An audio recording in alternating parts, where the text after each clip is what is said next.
The difference between the average stoner layman and a true PhD, they have more resources to research it properly based on what other highly educated people also thought about it. Rather than coming to it through pure intuition in your backyard. Yeah, exactly. How philosophy is. It's more based on guiding science and not just getting stoned and closing your eyes in the backyard and just be like, yeah, I think this is how the world works. 3, 2, 1. Hello and welcome to the one, the only, episode 69 of Ruse Radio. We have yes. No shit. No shit. Wow, nice. Hell Congratulations, my friend. This is the biggest accomplishment of my life, I would say. You know, episode 69. Yes. We had Caleb Nettles on episode 68, and he told me that you specifically would be happy to hear that you were episode 69. He was not wrong. No, yeah, I mean, it's like, you can't complain about that. It's like a milestone landmark achievement, I think. And not everybody, you know what? It's not that not everybody gets it. It's that nobody else gets it. It's just you. No one else can be episode 69 now. It is a landmark achievement. Yeah, we can't rewrite history and just change the numbers around. That'll be too confusing. No, and it's done. It is done. As I said it is spoken. You see what I'm saying? It's already, like, even if we stop this episode right now, you were 69. Yeah. Yeah, it doesn't matter how short or long this goes. This is 69. We can close the history books and move on. Look forward to episode 420, maybe, which is going to take a while, probably, but... Oh, shit, man, you're right. That's my next fun number. Damn it. I got nothing in between. Like, maybe some angel numbers, and that's it. Yeah, it depends how, like, into numerology you are. Maybe you could find, like, cool numbers. But 69, everyone knows. 69 and 420. It's popular, yeah. Those are the two ones. Those and then like 1,000. 69, 420, and 1,000. Yeah, like 100 is a pretty good accomplishment too, or like 500. Not as like cool, like meaning-wise, but yeah, like in terms of just longevity. Yes. That's an accomplishment, right? Yes, and speaking of 100, that's the goal, is by the end of the year, we'll hit 100. So 420 is within a couple of years' reach. Hell yeah. Yeah. It's right around the corner. 420 is always right around the corner, depending on how you look at it. I mean, you could say it's. You could go by the time of day. You could go by the time of year. Yeah. Because for me, when 420 rolls around year-wise, it's a very, very special time when 4:20 p.m. rolls around on 4:20 day. You know, like it's like when you double up on the 4:20s. That's when they're really valuable. Like, I want you to watch episode 420 of my podcast at 4:20 on 4:20. Yeah. Yeah. That would just. The world would explode. It'd be too much, I think. I would explode. That is singularity, my friends. That is what will happen. You will approach singularity too quickly, and you will combust into nothing if you try and do that. That's my theory. Mm-hmm. But you're not a human being, and I wanted to talk to you about that. Oh, okay. So I've heard that you're a cosmic alien. A cosmic alien. Yeah. Some people think... yeah, some people might think that, I guess. Some people accuse me of being, like, robotic in certain ways. A lot of people think I'm weird, I guess. I've been told that. I don't think I'm that weird. I think I'm just like pretty much just a regular guy, I would say. I don't think I'm that weird. I don't think I'm that weird. I think I'm autistic. Yeah, I mean, I'm probably arguably like a little bit on the spectrum. I've never been like diagnosed or anything, so I don't want to like sit here and play armchair psychologist in my very nice armchair. But, love seat psychologist. I do get very, like, with music in particular, I would get very obsessed and, like, particular about certain things. And then in other aspects of my life, I say weird things, and I don't think they're weird, but other people are like, why would you say that? So I think that's why I could be a comedian, because I have that trait. Because I know that I have that trait. But the weird thing about having that trait is that, like, you don't do it on purpose. So you can't, it's hard to do it as an act, because I'm not doing anything. It's hard to do it as an act. Yeah. Just show up as yourself and start talking, and then that's it. That's the show. Well, are you familiar with Theo Von at all?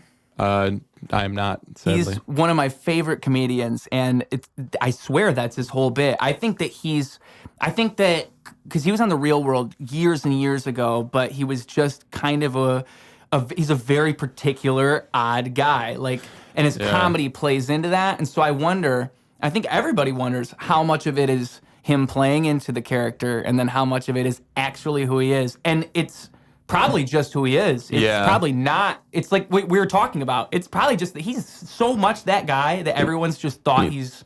that reminds me of, like, I don't know if you're, like, a Nathan Fielder fan, or, like, Nathan For You. and his new show that the name escapes me now, The Rehearsal, that was on HBO. Just like that guy's personality is just like, he just seems so like dry all the time that it's just like, is he actually like acting, or I think that's just how he is in real life, but it's like fucking hilarious. I just love it. I think it's exactly what I'm saying, though. I think it's both. I think he's playing into the fact that he's always been that dude. Mm-hmm. And so now it's like, well, if I'm that dude, I'm going 100%. Yeah, he definitely put some thought into it, no doubt. But it's definitely just like him as well, which is I love great. That style of comedy. Yeah. I mean, what do you what episodes of that show do you like the most? I haven't seen a whole bunch of it. Nathan, for you? Yeah. Fuck, dude. There's so many good ones. Like, I binged them all a couple years ago. So, I mean, just like dumb Starbucks, and he's just like, oh, we're gonna call it dumb Starbucks instead of regular Starbucks. It's like a struggling coffee shop, because his whole shtick is like, he helps struggling businesses by coming up with some like ridiculous idea, and then like convinces the owners, like, this is the way you need to go. Oh, we'll call it dumb Starbucks because that's gonna attract people. Or like, there was an ice cream shop. It's like, we need to make like poop flavored ice cream, or just say that's poop flavored, and that's gonna get people through the door. And I don't know. What's just, like, so funny about the show is people do like his ideas work most of the time. Like, he's not even wrong. Yeah, people will show up if you make it poop flavored ice cream. I certainly would. I don't know if it actually tasted like poop or it was just like called that. I can't remember that much, but yeah, it's just a great show. Yeah. I think there's something really smart about that type of comedy. I think that's why I like it so much. It's like, because him in particular, I don't know if you're familiar with Andy Kaufman, but Andy Kaufman is one of my ultimate inspirations when it comes to performance in general. I just think Andy Kaufman, he illustrated that the way that you work an audience is beyond just getting them to cheer for you. It's like any reaction, as long as you are evoking it, is part of the art. And he just illustrated that better than any other performer I've ever seen. And he was the first person to really troll audiences like that. Are you not familiar with Andy? Because if not, I would definitely recommend looking into him. I'm like, isn't that like Jim Carrey made a movie? Man on the Moon, yeah. Yes, that was, yep. I'm a little bit familiar with him. I did watch some of like his old videos after I watched that movie, or like the documentary on that movie. I can't remember which one it was, but yeah. Yeah. Yeah, he's this very odd guy. Had no specific style of comedy. He was just like up there. No one even knew who he really was. That's how non-specific he was. He would go out and his bit would be like, he had a few Letterman appearances, and on the last one, he just started begging for money at the very end. He started going out to the audience and begging them for money. After he told this really sad story about how like what's so genius about it is that you fall for his bits. Like, in that bit, he starts to tell this super sad story, and it's like he's probably pulling from real life experience. He probably is somewhat sad. And then he goes up and starts begging people for money at the end. So it's like there's still a punch, but it's beyond comedy at a certain point. It becomes something else. And I think that the thought behind the performances and the thought behind somebody like that is what attracts me to them. And that's why I like people like Nathan Fielder, because to me, it's almost similar. It's Kaufman-esque. It's like he's showing up and he is being that guy the whole time. It's not like they turn off the camera and he starts acting different. I'm sure that he's acting like that the whole time he's with them. Yeah, pretty much. Yeah, and it's like, at a certain point, what is the character? Maybe he just truly is that character. Maybe, like, even if he wasn't, now he is, because that's what he always does. Yeah. At some point, the way you act is just what you are, I guess. Yeah. Unless, I don't know. So you must be an alien then. Oh, yeah. So, yeah, getting back to that. So I must be an alien because that's just how I act all the time. Yeah. It's becoming too real. I'm all right with it if I'm an alien. I mean, if a bunch of people told me I was one to the point where I couldn't deny it anymore, I think I can handle that. But could you? Could you handle the stress of alienation, the everyday mind-boggling nature of the universe? Can you do it? I don't know if you can. Some of us, it's very difficult to do such a thing. So what do? We find natural ways to help with that. And guys, I've got the thing for you today. Let me tell you about today's sponsor, CBDfx. CBDfx. That's right. CBDfx is out here making it real easy for you to get your CBD. They got it in gummy format. They got it in tinctures. They got it in oils. And what does CBD do exactly? It makes you feel better in every way, shape, and form. I'm talking you sleep better. I'm talking you feel better after you work out. I'm talking your mind just feels better when you are laying back, chilling in your own filth. It's what you want. It's what you need. CBD for all the boys and girls. So if you are jumping out of your seat right now, I have got news for you. If you go to the link in our description, you can get $20 off your first order of $65 or more. That is right, folks. $20 off your first order of $65 or more. What do you say? Don't you want some CBD? I know I do now. Anyway, yeah, I think I could be an alien. I think so, because there's not much wrong with being an alien. I don't think so. Not much wrong with it. No. There's a lot of uniqueness in there. You know, like, yeah, there's some downsides, but like for the most part, you got it pretty good. A lot of people can't say that, just like they can't be number 69. No, they cannot. An alien number 69, you know. I mean, Alien on my planet, on every planet, I think 69 is celebrated. It seems like it's a universal thing. Really? I don't know. Bro, I just got an idea for a new single, Planet 69. Planet 69. It's really good. I don't even got to write it down because I just recorded it on a podcast. So if anybody steals that idea, I know where it came from because I know that's not out there. No way Planet 69 exists. No, I don't think so. The more I think about it, the more it might. The more there's somebody that it sounds like a thought that somebody could have had, but I don't know. I'm an alien, so I'm an alien. See, aliens have different thoughts. I think that's why that's what makes us aliens is that we're so different. I think that's what happens is you get so proficient at being an alien that you forgot what the humans even do. Yeah, I mean, really, I think the definition of alien is just like anything that's like sort of foreign or different. It doesn't necessarily mean you have to be from another planet. Now, you could be, right? That's more like extraterrestrial, like non-human, was like physically a different being from another planet or dimension or place. Whereas alien, like you said, it could just be you just have weird thoughts or you just do and say weird things, create art or something that's different than normal. This is interesting. So this whole time I've been thinking about it like an actual extraterrestrial. But you're right. In somewhat of a literal sense, we can still be aliens. I mean, yeah, for sure. I mean, unless like we could be from another planet. Like I don't have It's still possible. It's still possible. I don't have 100% proof that I'm not. But I mean, Me neither. So yeah. My mom says, but I don't remember when I was photos. born. I don't fucking know, man. Yeah. Did they record it? Probably not. I doubt it. I need to see a video of me coming out Yeah. for me to know. Not sure if I want to watch that or not, but yeah, I mean, maybe it'd be kind of cool. That's a great question. If you could watch yourself being born, would you?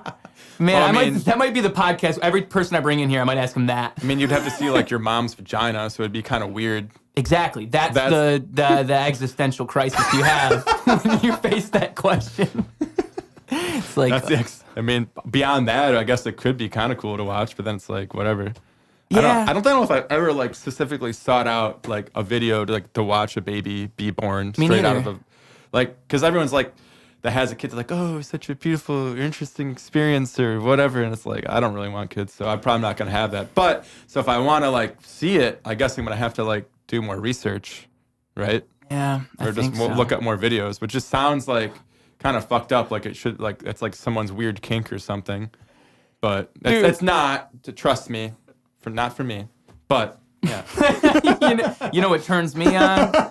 Listen, baby, vaginal birth. Vaginal birth. Just look at how much that can stretch. Oh my god. Oh, what the hell, dude? No, I'm into the C-sections. Oh, C-sections yeah, all yeah. the way. Way hotter. Something about that blade, bro. This conversation really took a turn. I mean, like, that's an interesting one, though, for real. That's an interesting one because I think the only people that actually seek that out would have to be, like, doctors. Yeah. Like, you know what's funny, too, is as you were saying that, I had the thought, like, as a kid, I watched grotesque things. Like, That's true, I yeah. saw the worst of the internet, but the one thing I didn't see was childbirth. Yeah. I've seen people get their heads taken off of their bodies, and I've never once seen a baby come out of a woman. Yeah, I mean, it's just it happens so often. You know, people don't think about it, but it can be probably pretty grotesque, I imagine. Yeah. Yeah. Which one? Both?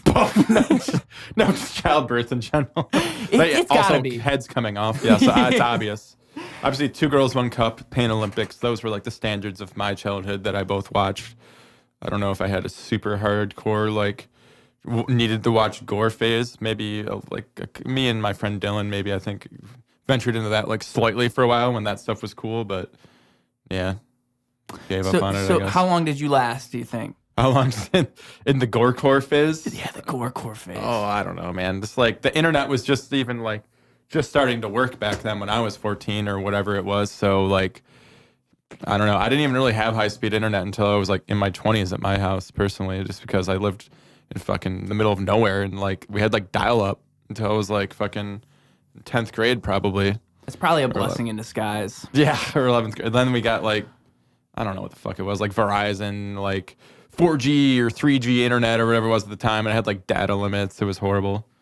And yeah, so you know, I just lived a real natural life. I mean, obviously I had internet and stuff, so but it wasn't the same as now for sure. It's just like everything's high speed. There's way more websites. Everything like Google works better. You know, The internet's weird now, man. It's weird because we're so used to it. That's what's so weird about it and you got to hold on to more of your humanity for longer than a lot of us because of that's why I call it a blessing in disguise. It sucks that to me it sucks, but we have to accept the environment we're in and just work with it. But it's not ideal. Like I actually would much prefer the world of 20 years ago where people liked talking to each other in person. Yeah, it's becoming more unbalanced in the other way. Yeah, where the technology replacing the humanity, as you say. Although since we're aliens, we shouldn't really have to care about that too much. But you know, for everyone else out there, you guys, we'll be out of here. We have a game plan. I don't know about you guys. We're just kind of sad to see it come to an end because we were having a good time with you guys. And yeah, as an alien, it's kind of tough because I do enjoy the humans, and I'm disappointed to see the humans squander their potential. I think humans can do more. I think humans can do a lot more than what they're doing. And I think like when you use too much technology, you just don't do more. You naturally don't. Because it's like, well, why would I? Why would I? I got this car that can drive me all the way across the city. I'm not going to ride a bike. Right. You crazy? And so you just stop doing certain things. And that's why I say it's like we got to accept it. We can't go back. We can just fly to Planet 69 and hope that's better. Yeah, I mean, even just like playing with your phone and like how easy, like you can read things on your phone, educate yourself, entertain yourself, whatever. But it's like, it just replaces like doing any other hobby that you could do with that time. It's so easy. It's just in your pocket. It's so easy to pull it out. I know. I mean, fuck, even working on music and just doing other important things or like reading a book. I don't know, going outside. Instead, you're just gonna be like, oh, I'll just sit on my phone and sit on like a chair for an hour instead of doing something else. So, and the hour, I think, goes by a lot faster on the phone than it would if you were doing a more meaningful activity. Like that's one thing I've observed with myself is I'll sit there and I'll feel like, okay, I'm just gonna use this for a minute. And then, dude, boom, 45 minutes later, I'm like, oh my God, it's been 45 minutes and I did nothing. Like nothing useful happened just now. And so, yeah, with what you just said, that's been a big thing for me lately. Is just like I need to get myself away from this thing. I need to strictly limit myself to like this is a tool. This is how I promote what I do. Beyond that, I shouldn't be scrolling. I shouldn't be doing none of this because I feel myself falling away as I'm doing it. Man, it's bad. And at least, I'm glad I'm being self-aware, but I just wonder how many of us are when it comes to all that. It's so easy to fall into it. Yeah. I do it, and I know what I'm doing. Yeah, for sure. I feel like you might be better off than me because you had more time without it. I wish I hadn't gotten into social media when I was in like maybe. grade. I mean, I had like MySpace back then. That's not like I do feel like I'm probably a little bit older than you, but so I did have a good balance of like growing up. I wasn't like handed an iPad when I was like 3. Well, even with the internet thing you described, I mean, that does keep you a little bit away from it when you can't access a lot of stuff. But the iPad when you're 3 thing is big, bro. These kids nowadays. That's why I say like it's progressing because they're being programmed completely different than we were. Yeah. Because I might be a little bit more technological than you might have been, and then the person 3 years after me is more 3 years after me. So like, if you're born in the year 2023, I can only imagine what you're going to be when you're 20. It's actually funny is because I think kids that grow up with like iPads and like phones actually don't know how to use computers anymore. Really? I don't know. I think that's the thing though, because like they don't know how to type as fast because like it's like less like I needed a computer when I was a kid because they didn't like smartphones and iPads didn't really exist, or like the first iPhone like maybe came out when I was like a senior or something like that. So it's like I'm actually pretty good with computers and technology and all that shit and like typing and like understanding how to find files and, you know, use logic or whatever I need to do on a computer. Whereas I feel like, I don't know. Maybe I'm wrong. Maybe I'm just making shit up. This is totally just like a made up thing. But I think it's sort of true that people actually are forgetting how to use computers properly, which may or may not be important to their jobs or their lives. It just depends. But because we're more reliant on the touch screen and the phone now and just using that for everything. That's interesting. I believe that because I think that I think people are very, very used to having some type of like a touch screen or tablet or iPad and having a computer is seen more as like a... It's like, oh, what do you need a computer for? Like, yeah. I can do that all on my phone. Like, what's the point of that? It's almost becoming like a luxury. Like, you need it like only if you are like an artist or something. Like, you're doing something specifically, you need that extra like power and like a big screen for... Whereas before it was like, oh yeah, I have a computer because I need to check my email. Right. Now it's like, I don't need a fucking computer to check my email. Like, I don't know. Oh, I or even see play exactly a game. what you're saying. So it's like the practicality of it doesn't even make sense anymore. No, it's like seen as like extra, I feel like. Yeah. In this day and age to have a computer. Yeah. You know what? That's definitely true, at least with like what my family's house was like growing up, because most houses I imagine had desktop computers inside of the living room or something like that. And nowadays you definitely don't see it as often. And I know for a fact, like I was the one who took the computer out of that house, and then no other one was introduced. So yeah, there will be a lot of like laptops and stuff that I feel like, you know, I don't use them as often. Or like kids in school need them for like writing papers, I guess. This is kind of a bitch to write a paper on your phone. Like for me, like since you're a writer too, see, I find this interesting about like writing in general. The way my brain works when I type on a phone is different than when I type on a keyboard versus when I talk, basically, versus when I write as well, like physically. I find that I enjoy writing on a computer keyboard the best because I can type really fast. Like I'm a pretty good typer. Whereas on a phone, it's like slower. It doesn't like keep up with my thoughts as well. And then like handwriting, I'm just like, I don't know, like I don't know how to spell shit half the time, or like it's just like it's like a different connection. Some people, you know, like different things, but I find that my best work, where I feel most comfortable if I'm writing, if I like sit on my computer and use like a keyboard, because it's like the easiest to edit and like the fastest for me to like get out my thoughts. I don't know. I agree with that. I mean, when I'm writing a song, I like to write them on the computer, but it just pisses me off when I'm mobile and I'm like, what the fuck were those lyrics? I can't right. pull them Yeah, up. Exactly. Well, actually, since I have a iPhone and an iMac, there's like a notes app, and it's actually connected between my phone and the computer. Jealous. I am so jealous of that. So yeah. Holy shit, am I jealous of you right now? I'm sure there's a way you could probably rig that with, you know, whatever system you're using. Dude, with like I some have sort of taken cloud system. pictures of my fucking lyrics just so I'll have them with me. You're right, though. There's probably some type of integration that I could do on a Windows. Not to say that I don't ever just, you know, use my phone to write lyrics or anything like that, but I think there is like a different way of writing or thought. Like some people are like purists, or like they like people used to like old writers just write on like typewriters or whatever, which is similar to like a keyboard, I guess. But then like you couldn't fuck up, you know, unless you use whiteout, which I'm constantly backspacing and changing things and like the syntax if I write something like on a computer, because I'm like, I don't know. I have a degree like in philosophy and creative writing. So I like certain like, if I'm actually going to try to write something like good, I'm going to like sit there and think about it. I'm like, no, do I need to change the order, like the syntax around, so it like flows better, let alone like the vocab and all that. But yeah, I find like when I talk out loud, it's like it just kind of comes out without, you know, thinking about that as much. Same thing with like texting. It's more like shorthand. Yeah, that's interesting because when you put it that way, I mean, I've always struggled with texting because I overanalyze a text message to no end. I hate texting for this reason. It's kind of ridiculous. Someone will text me something and I will spend 5 to 10 minutes thinking about how my reply will work, and then I'll Yes. like it's just way too much going on. Whereas if I'm talking, boom, boom, boom, boom, boom. So I've always found there's this really weird difference for me between texting and speaking, for sure. Oh yeah, I use voice to text more often than I actually text at this point. Partially just because I'm lazy.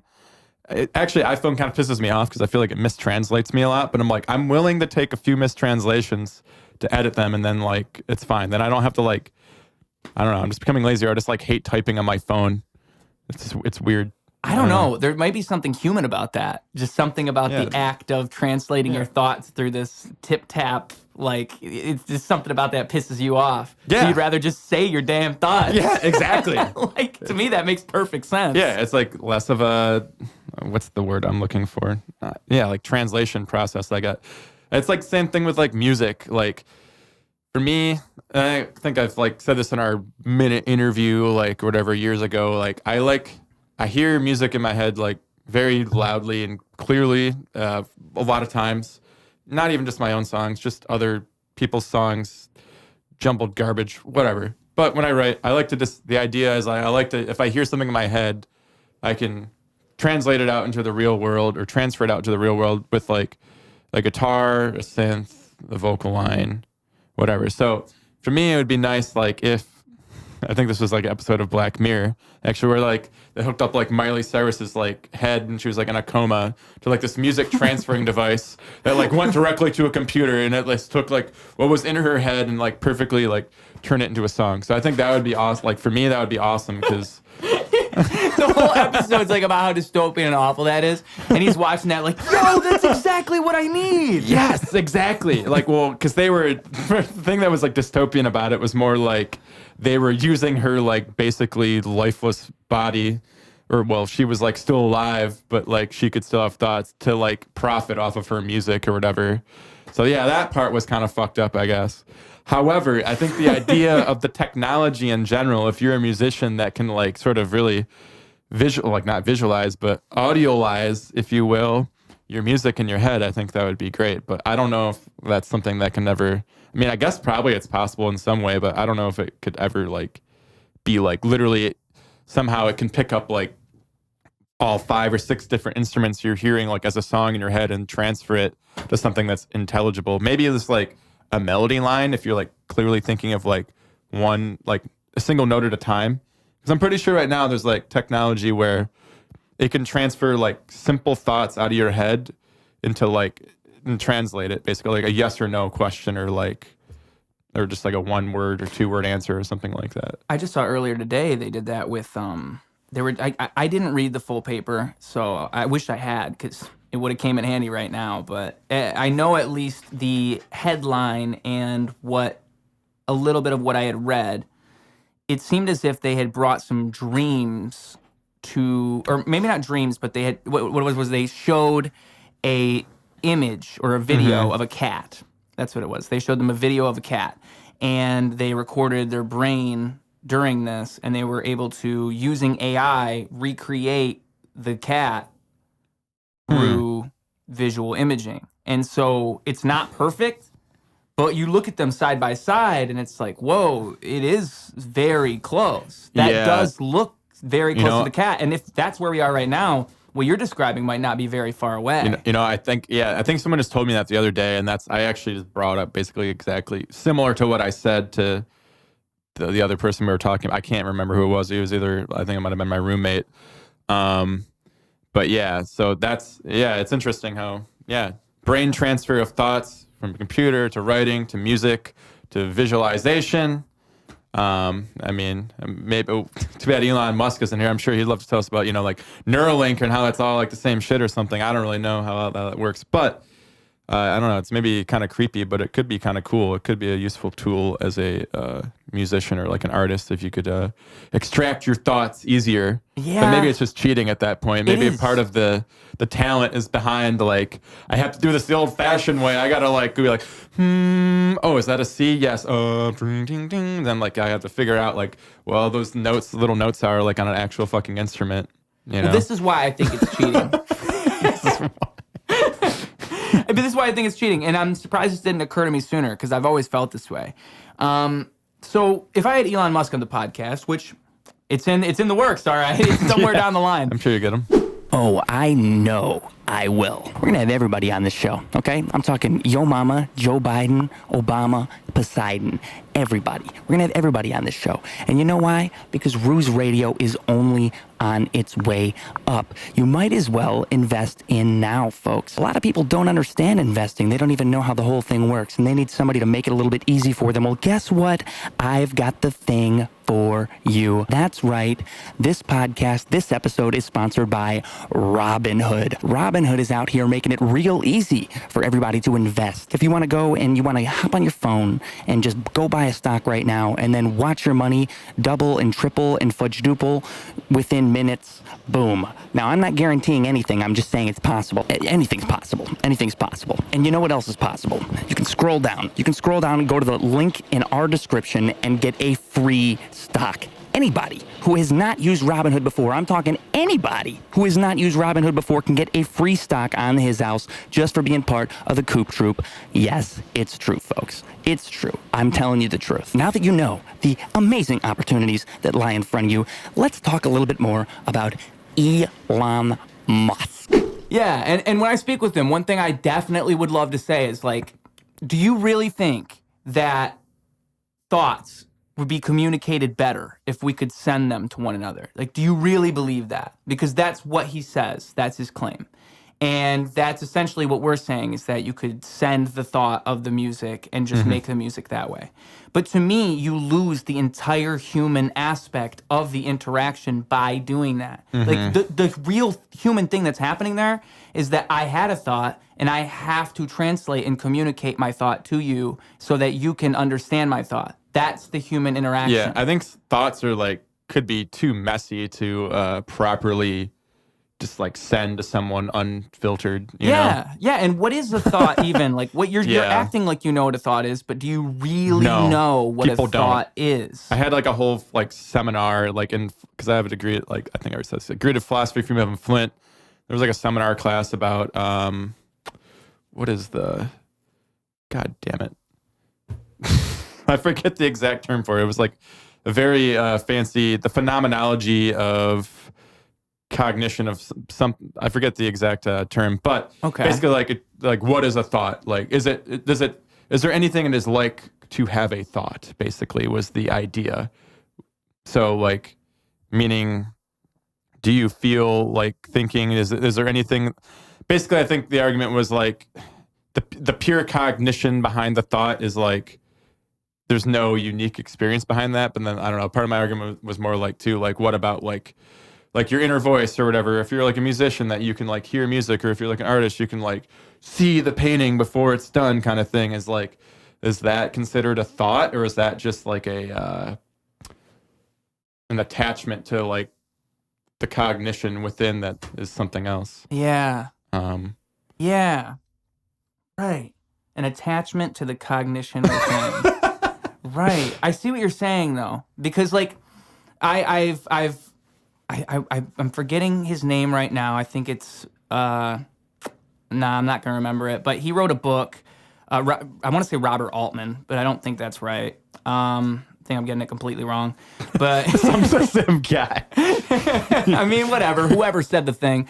Yeah. But he had this whole thing about a muse, and the whole thing about like artists need to learn to channel this muse, and it's not like a spiritual idea, but more like, you know, we all draw from somewhere creative, and you know, I think that there's a lot of places you can go from that idea of a muse and this idea of channeling something when you create art. And I think a lot of artists do feel that when they are creating, they're tapping into something that might be a little bit beyond whatever it is they have regularly. I mean, I feel that way for sure, that when I sit down and I write a song, it's like some things just come to me. I can't explain to you where they come from. And it's not as if there's much intent even behind, like, it's not like I'm calculating it very much. It just happens.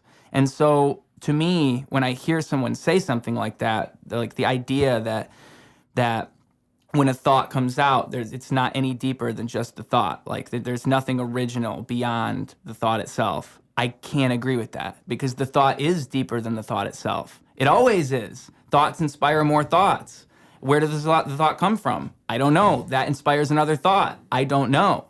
You can't conclude that. You can't. There's no conclusion. That's the whole point of philosophy, is that you don't know. Why would we question thinking if we knew what thinking was? No, yeah, no one definitely knows. I think they were thinking of it too more on just like a literally neurochemical level, like just like what's going on in your brain exactly, kind of thing. Yes, and there's something interesting about that too, where it's like the further you go down that neurobiological rabbit hole, like the deeper you get into that, I think the more you can lose touch with what's just simply beautiful about being a person. Not everything needs an explanation.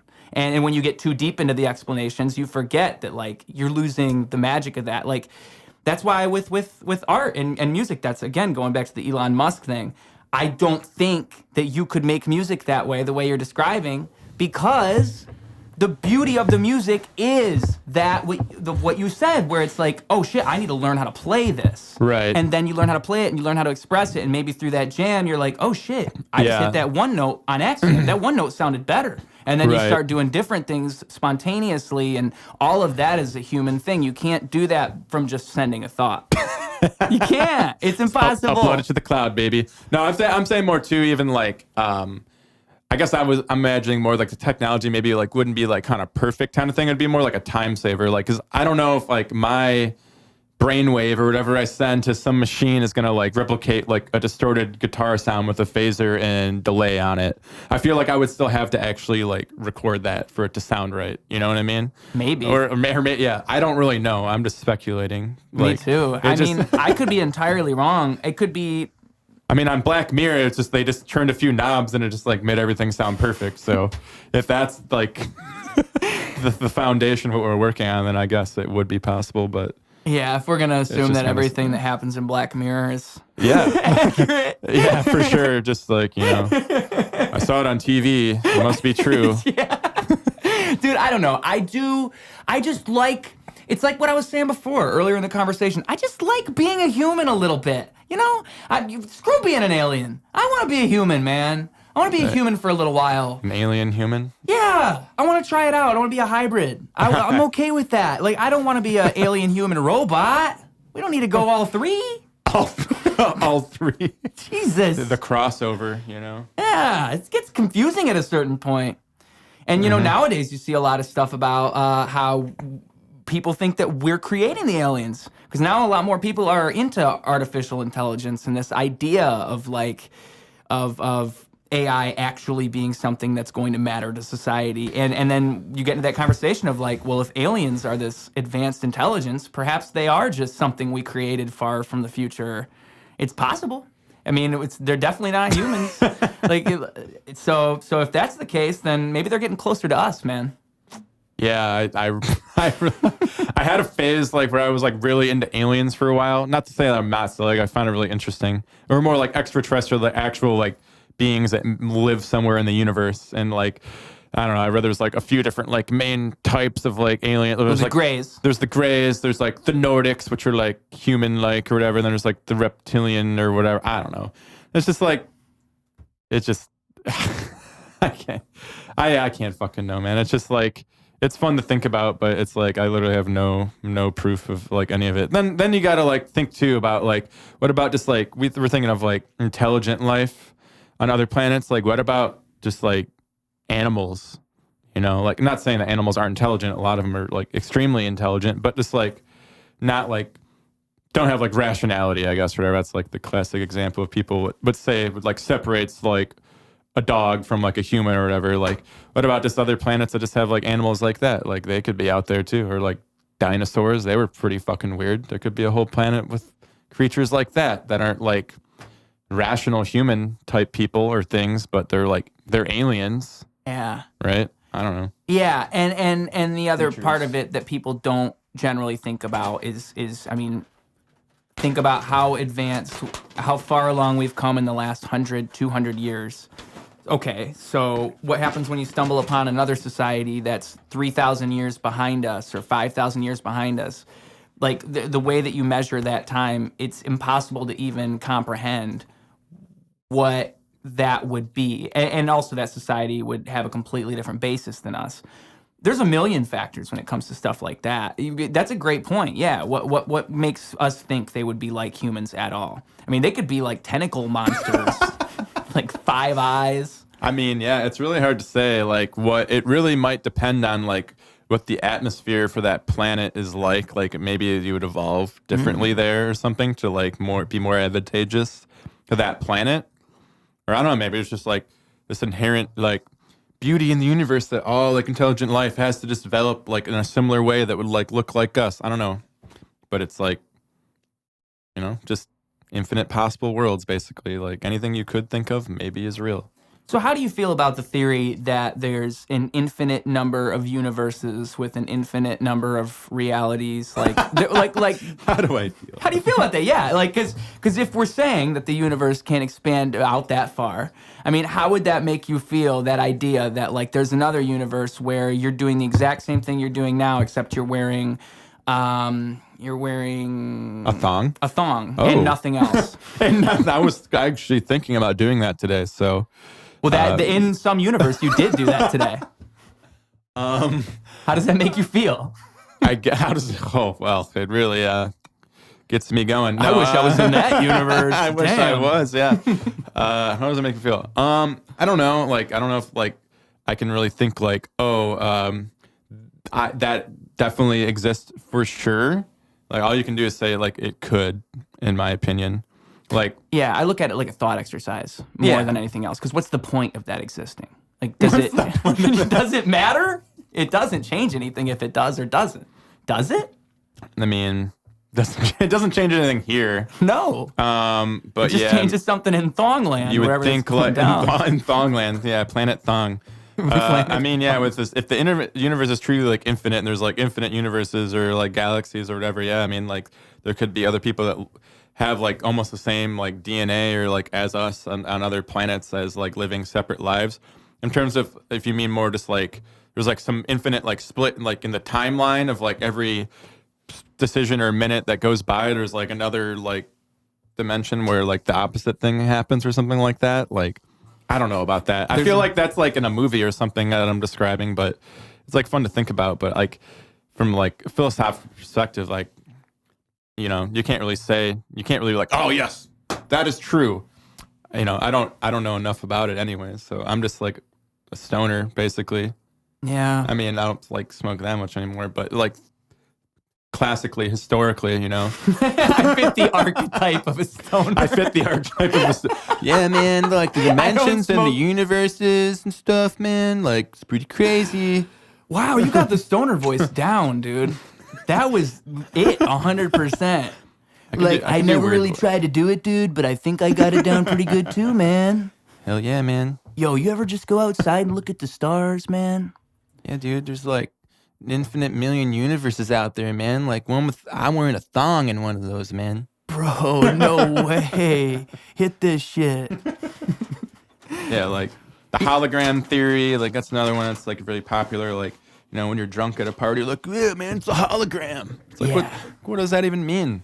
Like, well, simulation theory is the one that gets me more and more over time, because that's something you could come up with while you're on heavy, hard drugs. But it's, you know, when you're on heavy.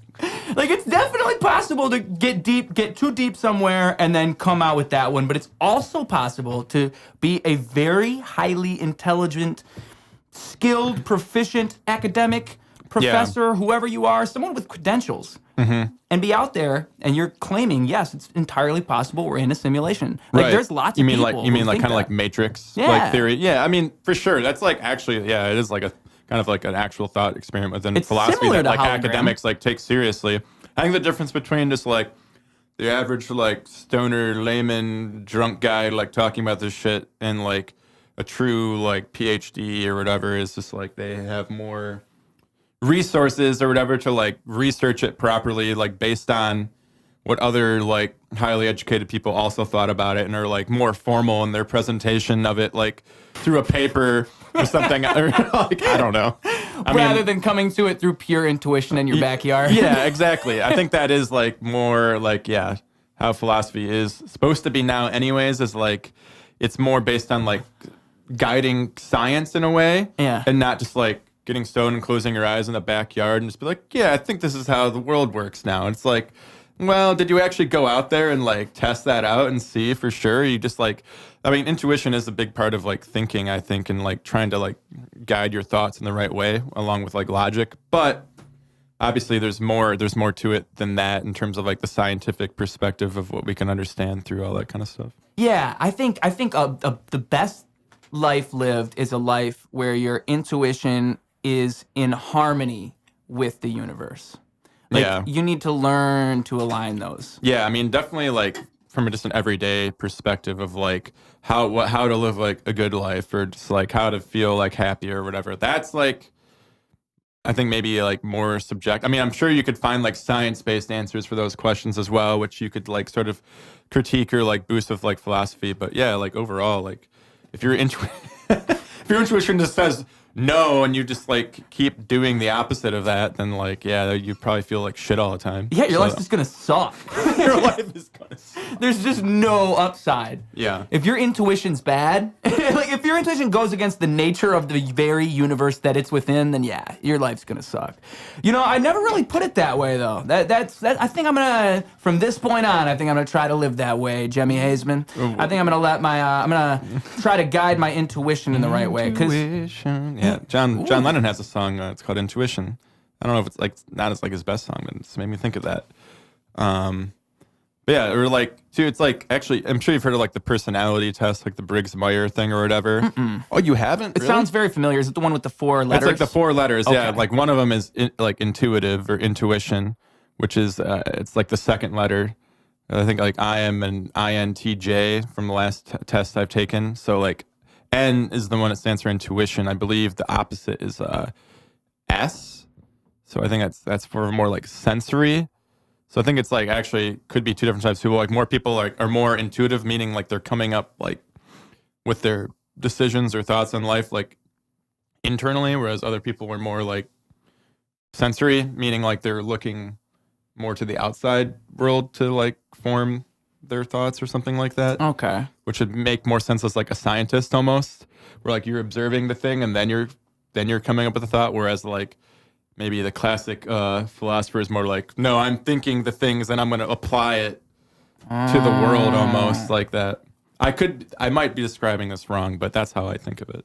That sounds right, because intuitive versus sensory makes a lot of sense to me, and I would definitely argue that I'm intuitive. I don't know about you. I know I'm intuitive. No, I would think so. If you're like a lyricist or like a writer in particular, that would probably make more sense. Well, dude, I think the more mathy, sciencey people would probably be more sensory approach potentially as a generalization. I would just say, generally speaking, I think that generalization is entirely fair because it's like it's based on a reality. The reality is that people who go inside of those types of areas, the ones that are willing to dedicate their lives to that, are very interested in the outside world and they want to make sense of that. Whereas introspective people that are looking inside, that are intuitive, they're going to go on that inside world and they're going to go into those inner arts like music and like painting and like film and all those things. Yeah. And so it only makes sense. Yeah, to be fair too, like everyone uses both sides. It's not like I'm just totally lost in my own world and everything around me is this big black blur that I don't understand. Like, I mean, maybe to an extent. And the same thing with like, like a scientist or maybe an engineer or whatever, like there's still, intuition and the sensory, they go hand in hand. But I think certain people may be more balanced a certain way.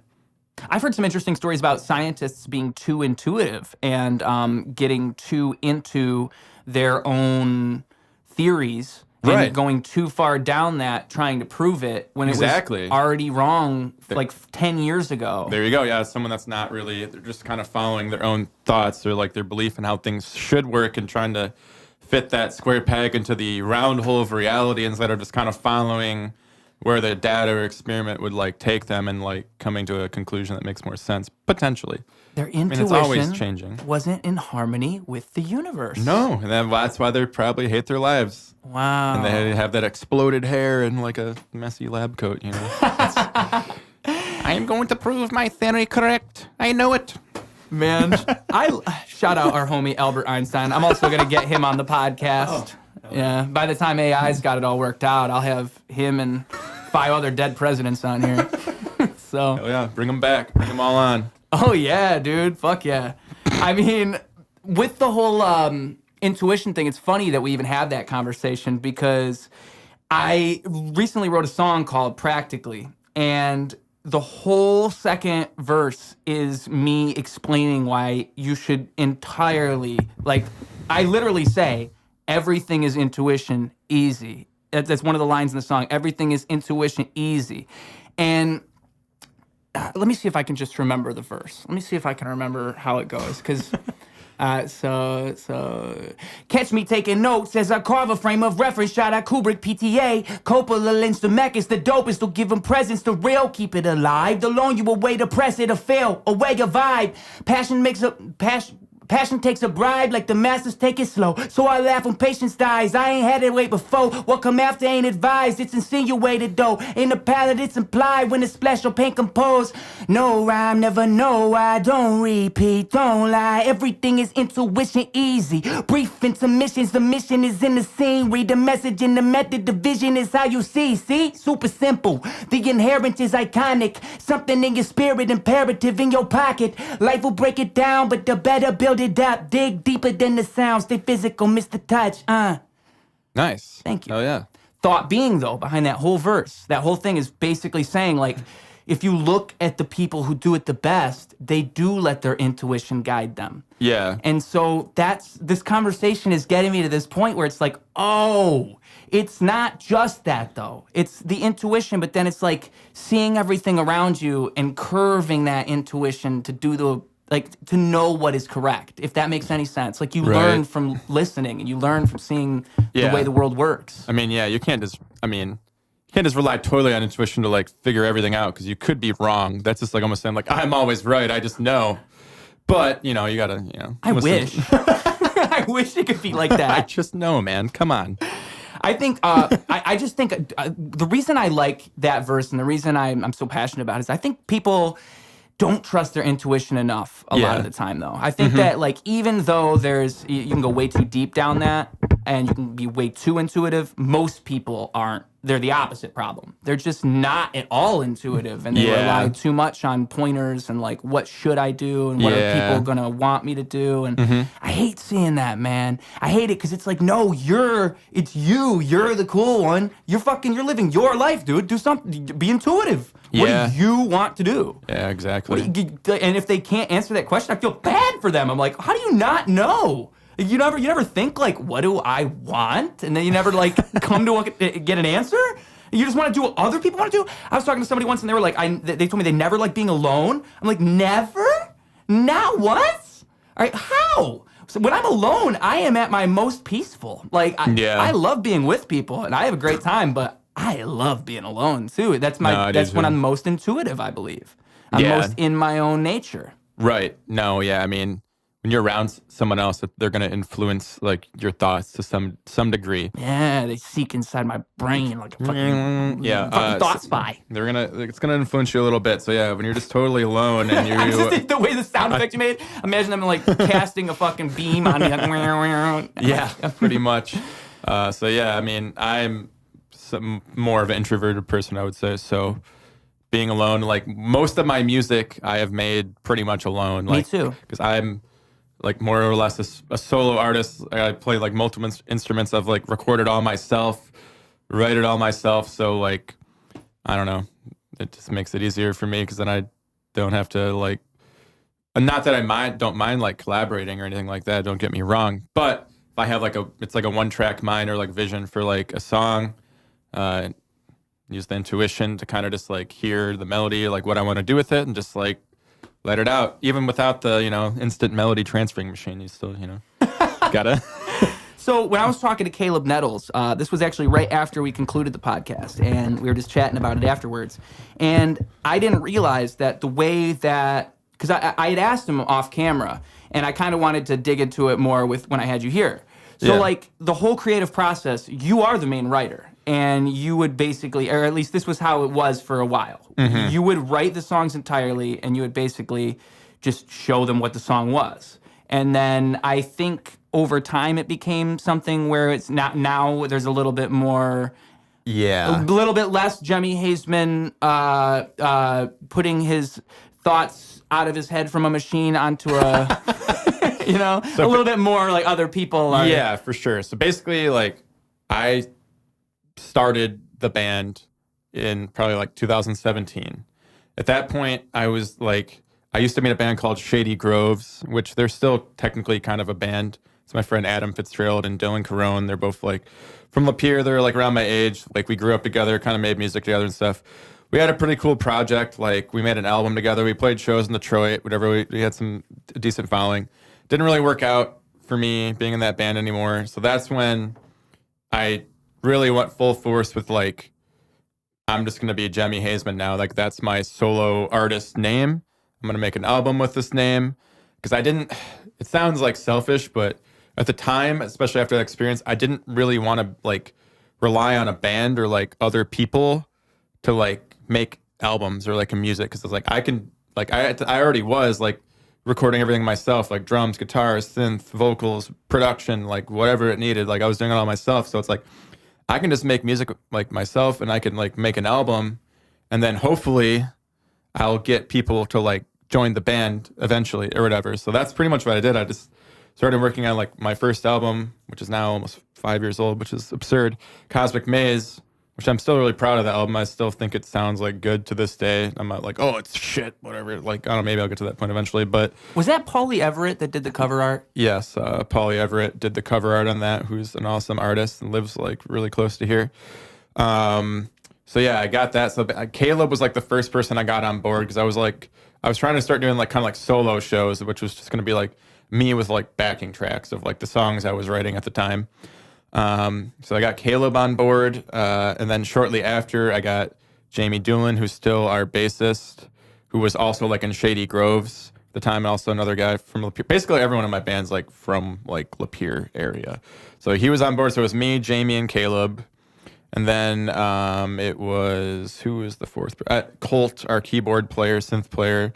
I got him to join like a couple months later after he saw like Caleb and Jamie join. And like I was showing him some of my new music. And so I was like, oh, this shit's pretty fucking sweet. Like whatever. And then our drummer, Shane Flesher, we got him to join like a couple months later. At the time, he lived in like Grand Rapids. So he was like commuting like a really long way to like come practice with us like occasionally. So yeah, that's how like the 5 people joined the band. And like everyone was just like, they knew what I was doing. Like they knew I was like writing an album.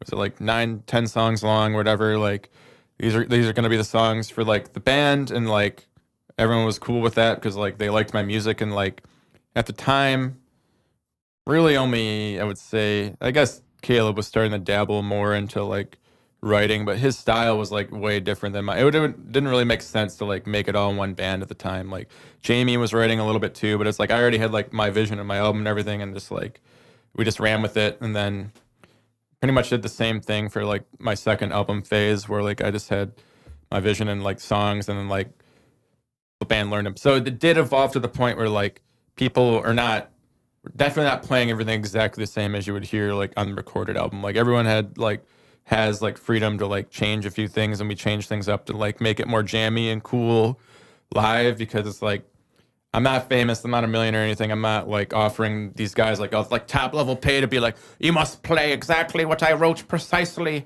because that just seems like way too much. So basically I got to the point where we're just kind of mixing it up a little bit currently. So now it's actually so Caleb's technically, he's not in the band anymore. So he at some point I think quit in like 2019, like halfway through 2019, I want to say. We have another guy, Desmond, is in the Honey Riders now, who is also knew everyone else in my band, was friends with them from like Lapeer and like high school and all that. So we're currently kind of working on a collaborative album, which is like everyone in the band has wrote at least one song. Even Shane, our drummer, has a song. Colt, our keyboard player, Jamie's got a few. When you say wrote a song, you mean they wrote the entire thing from the ground up? I would say they wrote the original like idea of it. Like basically the band is coming together and maybe like tweaking little things or adding their own, but like basically everyone in my band is like a multi-instrumentalist. Like everyone can play multiple instruments to an extent. So it's not like if Colt, our keyboard player, tries to write a song, he's like, oh, I don't know how to play like a bass or a guitar at all. Like he can. Same thing with Shane. Like Desmond can play drums a little bit. So everyone's kind of like, cross-trained a little bit. So basically we've been working on this for like 2 or 3 years now, trying to get this album done. It's just with COVID and then just like our schedules and our lives, it's just like been really hard to like get everything done as fast as we would like. But I would say it's about like halfway done in terms of the recordings. Of course, I'm also like, contributing some to the album too. Like my guitar parts are like singing, production, but it's definitely not even close to like being all me, like recording and playing everything. Okay. So that's kind of like the evolution of the band. Basically, like it did start out with like the first couple albums. Basically, I did like kind of write everything, and I'll probably still continue to make music that way and write albums that way, just because like I enjoy it personally. Like I can do it because I look at like artists, like like they make their painting and they make their painting. That's it. They're not like, oh, I need like a line specialist to come in for the lines, and I need like a color specialist to come in for the colors. That's how I look like making music with like bass guitar, drums, and keyboard. Like I don't like. It's nice to like have that collaborative approach, and like they're gonna come up with like people are gonna come up with different ideas than I would. But like I kind of like the challenge of like fitting all the puzzle pieces together and just like transferring like what's in my head out to a recorded version of the song. I will say I am maybe at this point getting less excited about the idea of like recording my own drums, because I don't live in an area where I can really do that much right now, or haven't for a while compared to what I used to do.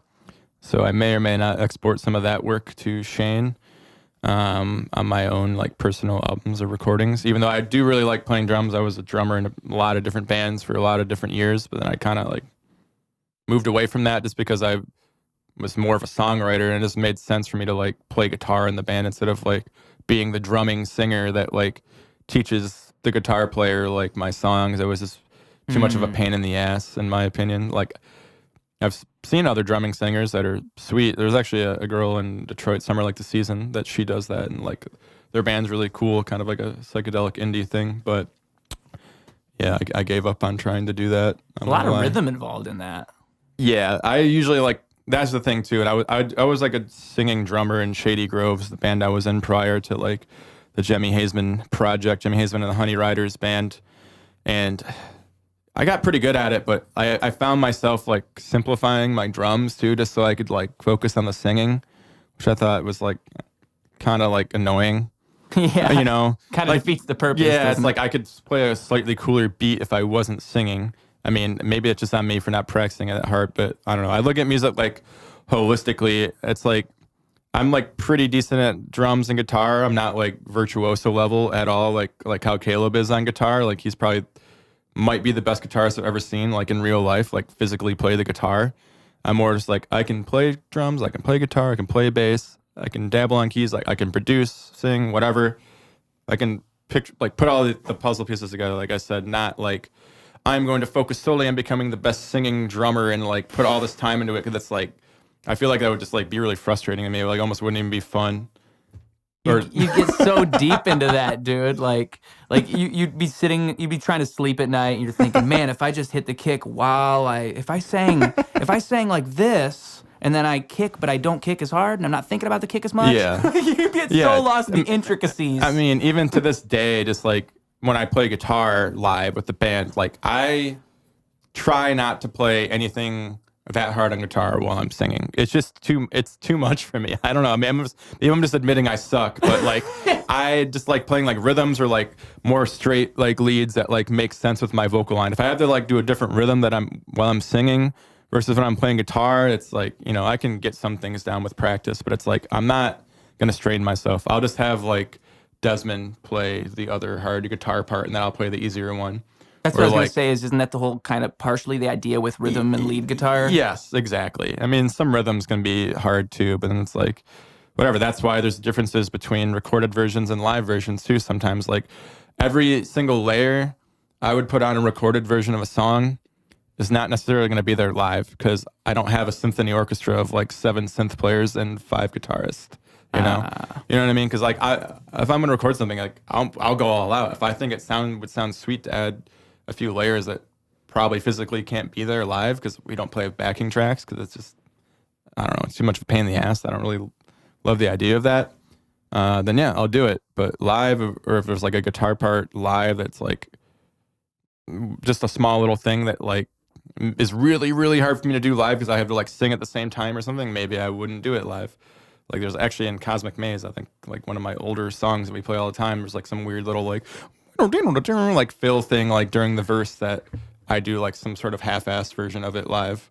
And I'm not gonna lie, it's because it's like I can't sing and do that at the same time. Like I'm not John Mayer. I don't know. But what do you want from me? I'm not fucking John Mayer. I mean, I can understand that though, because I mean, you can definitely just come up with millions of examples of probably a lot of heavier bands, especially, that have their music a certain way on a record, and the fans go into the live show knowing it's not going to be exactly that. Like, I mean, when you got, for example, like maybe earlier Slipknot, or even like seeing System of a Down now today. You see System of a Down now live today, and you hear them try to do the songs they did in the early thousands. Also, I mean, it was incredible they even got close to their studio tracks live back then, because the vocals are insane. So you have to expect them to be reserved. You can't even it's for one, your voice changes, it's been years, but for another thing, like you can't tour with music that's pushing it that far. So I never ever blame an artist for adapting their material for a live performance. I mean, I've realized when I was younger, I used to be like, I mean, the band that was in when I was younger, we were called the Kodaks. It was another kind of my friend from Detroit that I was in Shady Groves with. My friend from Lapeer that I was in Shady Groves with was also in that band with me, the Kodaks. That was like my first like real like indie band. Like I think I told you, like they remind me somewhat of the Lemoncollies album that you were on, like back in the day when I first met you. Some of like the musical Gloomy Bloom. Yes, gloomy material. What was I trying to say? Yeah, I was like realistic, like, no, we must play every note exactly the same as what the recording is. It's going to be perfect, which is sweet. If bands can do that, that's awesome. And I'm not saying like I play everything wrong and I like can't play my music live or anything. That's not really what I'm trying to say. But I think there is room to like improvise or like adapt your material slightly, depending on the style of band or whatever. But I also think like just kind of writing within what your skill level as a guitarist or musician is also important, instead of like tabbing out like the craziest solo ever on like Guitar Pro or Tabit or whatever, and being like, all right, now I'm going to learn this. Now, if I were Caleb, that'd probably be no problem because he can learn anything. But if it's me and I had a couple beers before I play and I'm just trying to like play, it's like almost going to be too much stress to like do like, I don't know. The dudes in my band, like Jamie and Desmond to some extent. Jamie's our bass player, Desmond's a guitarist. They're like more into that like super like techie kind of music, kind of like what Caleb is, where like they are constantly like pushing themselves to like play something more complex. And I'm just like, you guys are fucking crazy. I'm not trying to, you're making it way too hard on yourselves, man. I'm just like, I want it to sound like somewhat hard sometimes, but I'm not going to like go to the point where like I might forget when I'm playing live. It's that difficult, you know? Yeah, I think that's like outside of my abilities. So I'm just like a stoner guitarist from the 60s, 70s style, more or less, with like a little bit of punk influence, like the fucking what's like Tron or like Polyphia shit. Like it's too much. I can't play like that. I just don't know how you do it, like you said, like live. How do you continue to do that live? Because it's the fact that you're like sometimes rappers will do super duper fast raps, and those are risky because what happens when you try to whip that out live? Well, yeah, I mean, even Eminem, live now, I mean, he's got that hype man, but it's like he's got to take breaths and shit. It's obviously not on one take. Yes, exactly. So, like, at a certain point, why even write it that way? Like, if it's not gonna work, then maybe adapt it. So it will. And yeah, I could see that when it comes to, I mean, if you like being the guy that goes out there and plays the hardest solo there is to play, good for you, man. I mean, ain't me either. It ain't me. I'm gonna, and the other thing is you need to find the audience for that too. It's hard. I feel like it's harder to find the audience that's into, it's almost like jazz music at that point when it gets so technical. Technical doesn't necessarily mean better. Exactly. It's just like melody and the feel of, there's a lot of things to consider in a song. But yeah, like you said, certain audiences will love that or appreciate it or think like 3-chord indie music is like basic and different, or not basic and different, basic and like shit, I should say. Yeah. But like, I mean, for me, a lot of it too is just about like tones, finding like cool sounds like on a synth, making your guitar even sound like a synth or like an alien spaceship, whatever. Like that's what's gonna separate some sort of like 3-chord song that someone who's more like amateur is just writing versus like what someone who's like knows more about like recording in like a studio or like tones. That's gonna kind of like, cause like if I'm like listening on like say like Spotify to like random like indie radio, like I'll hear a lot of good songs and like I'd be like, well, this song would be like kind of basic, but it's like the way they made it sound makes it sound like fucking sweet, you know? It's like either like an over distorted guitar or like the drums are like really compressed and weird or just like, you know, something. Sound design. Yeah, exactly. That's what I like to do is like just manipulate things like on Logic or just like before I record them and make them sound like kind of weird. So it's like got that original flavor to it and not just like, you know, anyone could just do this because they just plugged in their instrument and like didn't even consider what it sounds like, I guess. Yeah. I mean, some guitarists even got their own tone when it comes to like the chains and the pedals and all this. Like they've got it down to their own style when it comes to that. I mean, if you can establish your own version of playing, then 100% do it. It's just I'm the same way when it comes to exploring. I mean, I'm like that with my vocals to the point where I'll put my headphones on, I'll have a song written, and you know, mainly it's hip hop, so I'm going into it and I know that, okay, it's a rap. It sounds like this in my head, how it's written. But then all of a sudden, as I've got the headphones on and I've got everything happening and I'm rapping it, it's like, wait a minute, I could use my voice maybe this way. And because I'm in the zone, like I got the headphones and I could literally hear how it sounds. Right. I'm finding that spot where my voice sits perfectly on the instrumental. And it's like, it's just like that. It's just in real time with my voice rather than with turning dials and stuff like this. I'm just finding it. I'm finding wherever that pocket is. Yeah, I mean, vocal inflection is huge too, let alone like, you know, like tones of instruments and all that. Well, it's inflection and delivery and like so much matters when it comes to a vocal performance. Yeah, I mean, trust me, the amount of takes I do when I record anything is just like outlandish. It's just like, even if it's probably good, I'll just keep going. Like on my albums that I wrote, like I probably have like 30 to 40 takes at least of like just my guitar parts or like vocals or like I'll just keep doing it over and over and over again. I mean, it probably used to be because I used to take Adderall a lot too, and especially when I made my first album. But I stopped doing it. I don't know, it's just like my method. I just get like really like perfectionist obsessed about like how I think it needs to sound, and then I'll try a couple of different tones or whatever maybe too. But I think I'm getting a little bit better with that because I'm really like, all right, I did it pretty good already. Like, I don't need to do it like 10 more times after I've already done it 10 times. But, you know, I think that helps. I feel that's like if my music sounds like pretty like precise when it's like, I mean, I go and edit it and stuff too beyond just my playing. But a lot of it's just because I played it so many times to get it to that level where it's like, it's on the grid in my own rhythmic way or whatever. Yeah. So. I mean, I used to... Shamefully, shame on me. I used to do one take for everything for the Some people like that time. Though. Some people like not overthinking it, and they're just like, if you know, for lyrics to me, like if you don't have them like memorized, sometimes it comes out different. Or if you're just first starting, but if it's something you've kind of practiced or you know in your head that like you want it to sound a certain way, then Let's fucking do it, I guess. Yeah, but I just think like what I've learned through doing multiple takes, because I've had experiences where I've done one take, I was like, damn, bro, that's kick ass. And then I do 5 more takes and I end up going with take 4 and not take 1. Oh yeah, for sure. Even though I thought it was so good, somehow take 4 was just better in some type of way. Yeah. I think you just get more warmed up or in the zone after you do like a couple takes. Usually that 3rd or 4th take a lot of times does end up being the best. But then if you're like me, then you're like, no, take 4 was still shit. Then you're just like, a lot of times I'll like kind of take a break for a minute. Then I'll do it, go again, and go again. Then eventually I don't even actually know what I have anymore. And I have to like sort through all of it.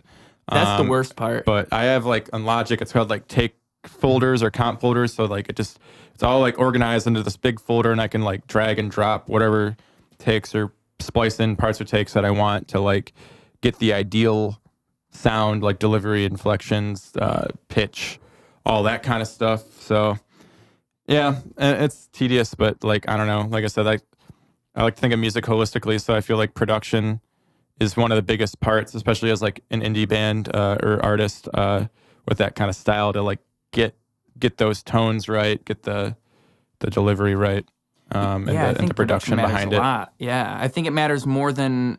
It's one of those things where people don't even realize how much it matters when it's done well. Because it adds to the atmosphere and the entire delivery of an album. I mean, going back to Gloomy Bloom with that Lemoncollies album that we were referencing, there's a particular song on there called... it's about Roxanne. It's called Roxanne, and it's about funny enough, it's technically it's behind the scenes for the lyrics. It's about a van, similar. So the Honey Riders might know a thing or two about a van. Yes, but yes. So the whole thing was that the song sounded great, but there was something that happens halfway through the song where it's like, I'm talking and it's like I'm talking to this person and I'm like saying like, and don't you blah, blah, blah. It's like I'm giving a little speech to them, like telling them, like I'm giving a little talking to somebody. That's the gist of it. But it's told through a telephone. It sounds like I'm doing it through a telephone. So all of a sudden you get this different idea when you hear it, like, oh, wait, so this guy's calling somebody or he's leaving a message on somebody's, like just that little touch changes that whole tiny bridge between the 2 verses, and it progresses the song in a certain direction.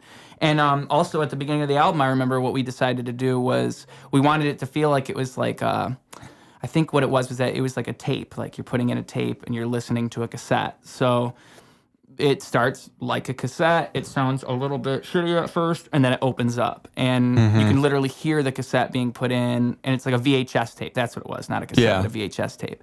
And so that touch gives a whole concept to the album. Just hearing a VHS tape being inserted at the beginning makes you go, oh, okay, so I'm listening to the beginning of a tape. So, like, I think, and of course, I mean, those are just examples from an album I worked on. I'm sure you have examples of stuff you've worked on where you've specifically, like, were very thoughtful about a certain piece of sound design or effects. But as long as it's thoughtful, it can achieve things that elevate the art to a different level, I believe. Like it just, that's why I think it's like you said, of course, if you can, you should. Like you should go that extra mile and do those 20 different ideas that you have in your head before this song is done. Are you the type of guy that listens to the master like 10 times and has like 30 different versions because you could never get it completely all the way? I'm like mix and master like all in one file essentially, because I have a pretty I use a Mac because I use Logic, so I have like an iMac Pro, so it can handle like a decent amount. I was like on my old laptop, it was like shitting out every 2 seconds, like towards the end of making like my first album, and I was like, all right, I need to get something better than this. Like it's literally not working for me. So I do it all at once. Basically, I feed the mix into like Ozone is what I use like for mastering or whatever. But yeah, so I would say on average, a lot of my songs I probably render out like 20 times before the final version is done. And part of that too is just because I know some of the early versions aren't done. I just render them out, just like listen to if I need to, like in my car or whatever, just to hear how it sounds, or like if I'm not done with the lyrics yet, like I can think of shit while I'm driving or whatever. But yeah, I mean it's it can be very painstaking and painful towards the end to like really be like, all right, this is done now, I guess. Still sounds like fucking shit, but whatever. And you just get kind of anxious about uploading it or whatever, just because, like, I don't know. I put so much time into the production. I want people like to think it sounds good, or I want to think I did like the most I could do. So yeah, it's a lot, but you know, wouldn't have it any other way, I guess. I mean, I feel like I'd rather have like produce my own music than have someone else do it. It would be kind of cool to have maybe someone else like master it or whatever, but that all costs money, and it's like I invested a decent amount in just like my own equipment and my own software and all that. So it's like, I'm sure someone else or plenty of other people could get my music to like sound better than what I could if they were like the right person for like the genre or whatever I'm working on. But, or even just like I could record it and have someone else like help mix it or master, like I said. But I don't know. I don't really do that. I pretty much mix and master everything on my own, at least currently. Maybe one day I'll outsource a little bit more, or if I have like more money or it's something I think I should do. I've heard people say that like you should at least outsource to reference, because I mean that could even benefit you in the sense that like if you were to take a song that you plan on mixing yourself anyways and just send it out to a couple people and just see what they send you back, because they could send you a mix that would be I guess I could do that. You know, I'm sure that's kind of the whole thing about collaboration that I've learned throughout time is just like, yeah, I love working by myself and I love being intuitive, but it's kind of goes back to that whole conversational thread that we have going here about like, you know, your intuition in the universe. Like, yeah, you can be intuitive and you can make great things, but you can also try and be in harmony with the universe a little bit. So yeah, I mean, if you send your song out and you get a mix that's amazing, I mean, what's wrong with that? It's even better. It's the best possible thing that could happen. So that's kind of, and I'm in the same spot as you, honestly. Like, I really ought to send my stuff out just to see, because I've mixed and mastered my own music from the day I came out of my mom's vagina. Oh yeah, we were talking about that earlier. Yeah. So, do you have a video of that? You just making the music as soon as you were born? There's actually a video of me using a DAW as I'm coming out of my mother. Oh. Yes. Damn. Yeah, they had the microphone, and it was orchestrated very well. My mom was very dedicated to the idea of me being a musician. So yeah, I feel like I would definitely benefit from just seeing the difference, because one of the most groundbreaking experiences I ever had as a musician is I went to, shout out R-Line. There's a song I have out on a tape called Constellations, which is available on all streaming services. It's the song that I'm referring to right now is called Dreams. And R-Line was like, hey, I know this producer named Wheat. I want to be on a song with you. Or you know what it was? Was that I had contacted him. We had met for 60 seconds, and I did an interview with him. We spoke, so we were acquaintances. And then I had told him I wanted to be on this album, and so that was how the link came about. And we link up at Wheat's studio. We record the song, and Wheat showed me his entire process. He showed me how he mixes music. He showed me all the plugins he uses. He told me all about the Slate digital plugin pack that you can pay annually for, and he gave me all the tips. He was willing to. I mean, he was even willing to help me out with Studio One and a few other things. And being there in that moment and seeing all of that and hearing it, just not only seeing it and just understanding like, oh, this guy knows what he's talking about, but then to see the product. Yeah. And be like, oh, like that's what I can sound like with those tools. Yeah. And he's showing me the tools. And so that changed everything for me. That changed the whole game. Because ever since then, I've never went back to my old way of mixing. I'm ashamed of those days. Like when I saw that, I was like, oh my God. Oh my God, thank God there's not very many witnesses for what I'm doing. You gotta learn the hard way sometimes. Like there's been a few people like studios I went to where I like kind of learned from as well. Yeah. Which that definitely helps to like have someone that's like really knowledgeable, like show you a few things or just tell you what they use. Yeah, and if you're just paying attention and you're interested, you'll learn so much. I mean, a lot of it too, like I honestly probably like just read more like articles and like forums about shit than even like watching videos. Just I don't know. I like when I'm looking for an answer for things, going back to technology and Google and all that, I actually kind of like reading it more than watching a video, depending on the thing. Just because like, oh, I guess Google's gotten better now about where they like automatically skip the video forward to you at like the perfect spot that's going to tell you exactly what you need to know. But before that, like, I don't know, I just like kind of just like reading like a bunch of different people's opinions on like mixing or like how to use like certain plugins and all that kind of shit. So that's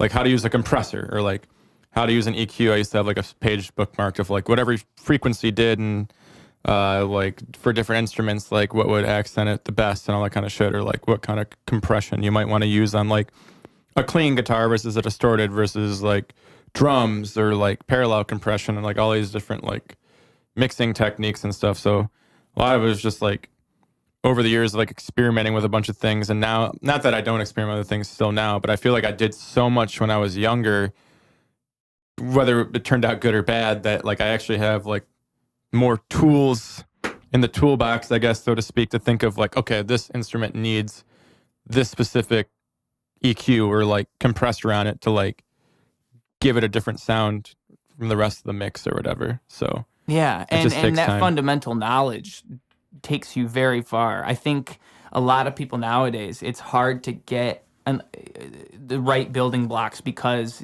that YouTube atmosphere and it's a whole lot of confusing places to start, and some people aren't going to be very intimate with the way that they teach, and so you won't feel like you actually retained much information. Like I was lucky enough to have a couple mentors along the way because it helps. I mean, just doing things wrong though too also helps. I feel like sometimes doing things the wrong way will actually sound better, like 100%. Like you can have everything like properly gain staged and like your compressor is set to like a reasonable level, but sometimes you just like, no, I need it to sound like shit on purpose, or like you want to squash the shit out of something, or like, I don't know. How I look at that is if you want a true example, look at like that one X song that got super popular, XXX Tentacion. It was straight up like, if you want a bad mix, there it is. It's his vocals are clipping. The whole thing is like compressed to shit, but it doesn't matter. It doesn't matter that it's a bad mix because that's the mix that resonated with everybody. Right. And so that's where the battle happens in my head, because I'm that guy, like I'm a perfectionist like you. Everything has to sound perfect. Like this can't be over compressed. This can't even be clipping. Like this has to be just right. I have to, if it's recorded badly, we got to record it again. Like all these different things where it's like, yes, but no. Because it could also be the case that if you were just like, it sounds fine the way it is. If there's like a few spots that are like clipping, a lot of times I found it'll still sound fine. I mean, if it's just totally clipping, then probably not, unless you want it to sound like that way. But like, you know, as I've read and experimented with, like people say like there's a good way to add distortion and there's a bad way, and generally the bad way is considered clipping on things, or like running your gain into your plugins super hot. Yeah, I'm sure this is very entertaining for the people at home, all this plugin talk. But yeah, so I generally try not to like do clipping or anything like that anymore. I mean, probably back in the day, a lot of my old mixes did have like clipping in them and like the plugins and stuff like that. But I've gotten more and more away from that for sure. Like actually, one of my songs like on my last album, Phaze, I think I realized that like the snare drum was just like clipping the whole time. Like every time it hit was like went into the red, and I did so many takes of it. I'm like, there's no way I'm redoing this. That's insane. I did like 50 takes and I was clipping every single one. I thought it wasn't, but it was for some reason. But I just kept it and it sounds fine. Like, it's fine. Like, but I'm sure in that moment you were like, fucking God, I'm leaving it. Fuck this shit. Yeah, I was really pissed. I was like, I almost considered redoing it. I was like, no, that's insane. I can't do that. And you didn't redo it out of anger. If you like EQ it the right way, you can get rid of like the clipping or whatever, like sound, and it's all digital. It's just like ones and zeros. It's, you know. It's fine. Yeah, well, speaking of, actually, no, it's not the same thing as Ozone, but Isotope. Isotope has really good declipping shit, too. Like, it's not perfect, but it does. It's Isotope Ozone is what I use. Oh, it's the same brand. So, okay. I mean, they have a bunch of different plugins, but I use, like, their mastering suite in particular. I was thinking it was different for some reason. I mean, it might not be part of, like, the mastering pack. I'm not really sure. I've never used it, but that's interesting. No, yeah, they are all the same company though, because I don't know if it's part of the mastering pack, but it is part of. They have like a couple of things like that where it's like they have deverb, declip, Interesting. Yeah, deverbing would be Deverb works really well. Probably too. be, if you had like an echoey room or like you were like remixing someone's track and they sent you like a really verby vocal that you was a bit unruly to work with or whatever. That's when you need it the most. Yeah. Is when that happens. But honestly, I even use them on these. I use them on the podcasts. Oh, okay. I'll deverb these and just there's also denoise. That's the other one I wasn't covering. Denoise and declick. The declick and the denoise are like magic. Honestly, those three, the deverb, declick, what does and declick denoise. do? So it's like if so I guess it probably wouldn't sound very appealing for me to give the audience an example. You know what I mean? But I got the plugin on, so it may not even work. But if I was to go, Okay. like that little sound. Oh, okay. Gotcha. When you're singing, let's say I got this thing turned way up, and I'm singing very, very precise vocals, where it's like I'm going to, like I'm like this, and I really got it, like something like that, where I'm really, really quiet. That was terrible singing just now, by the way. But it was great. Thank you. So I'm doing that, and if I'm way too hard on those consonants or whatever those sounds are, and all those, like just those little things are. That's another one. It's almost like a de-esser then, but maybe slightly different, but more for consonants. Exactly, and it makes everything sound smoother, especially when you have a good microphone that's going to pick up that stuff. You need something like that that's going to smooth it out, because I have to imagine if you were doing something like, well, podcasting, of course, but also audiobooks. If you're doing an audiobook, you need that shit. Ain't no way you're not using it. And the other one that I mentioned was denoise. That's crazy, too. Like, the denoise really works. And it's simply dropping the noise floor just based on... Interesting. I think it's all, like, AI shit. I don't know how it works. Yeah, usually I just, like... Well, not for, like... It would be interesting to hear how it would sound, like, while you're actually singing or rapping or whatever. But usually, like, if I'm mixing a song, I'll just, like, kind of... delete and or like turn the volume all the way down in like any spaces like in the tracks, you know, you don't want that ambient like noise in the background or like my cat meowing or whatever. But even on the take, like even as I'm vocalizing, it's cutting the noise out. It blows my mind, because like you wouldn't think that would matter that much, and I have to imagine someone who's not an audiophile probably tuned out 20 minutes ago anyway. Like, all right. Yep. The people who are listening probably know this shit matters. I'm telling you, it matters so much, just noise and how clean a recording can be. So the isotope stuff, like the deverb, the cleanup stuff. Yeah. It is essential. I would not go a mix without it at this point. That stuff's magic to me. For sure. Yeah. I mean, do you have while we're on plugins, do you got a favorite plugin? Yeah, I add so much like echo and reverb to a lot of my singing anyway, so it's just like and distortion sometimes. So I try to make my shit sound fucked up. I imagine if you're going for like a more cleaner vocal though, it would definitely be nice. I mean, I do record some hip hop, but yeah, favorite plugin. I forgot that your music was so dreamy. That's right. Yeah, I just try to sound like an alien on purpose. So so it's hard to say. I mean, a lot of them are just like, I feel like the foundation of any like mix sounding good is just going to be like the compressors and the EQ that you use. And obviously, of course, like the original like source recording.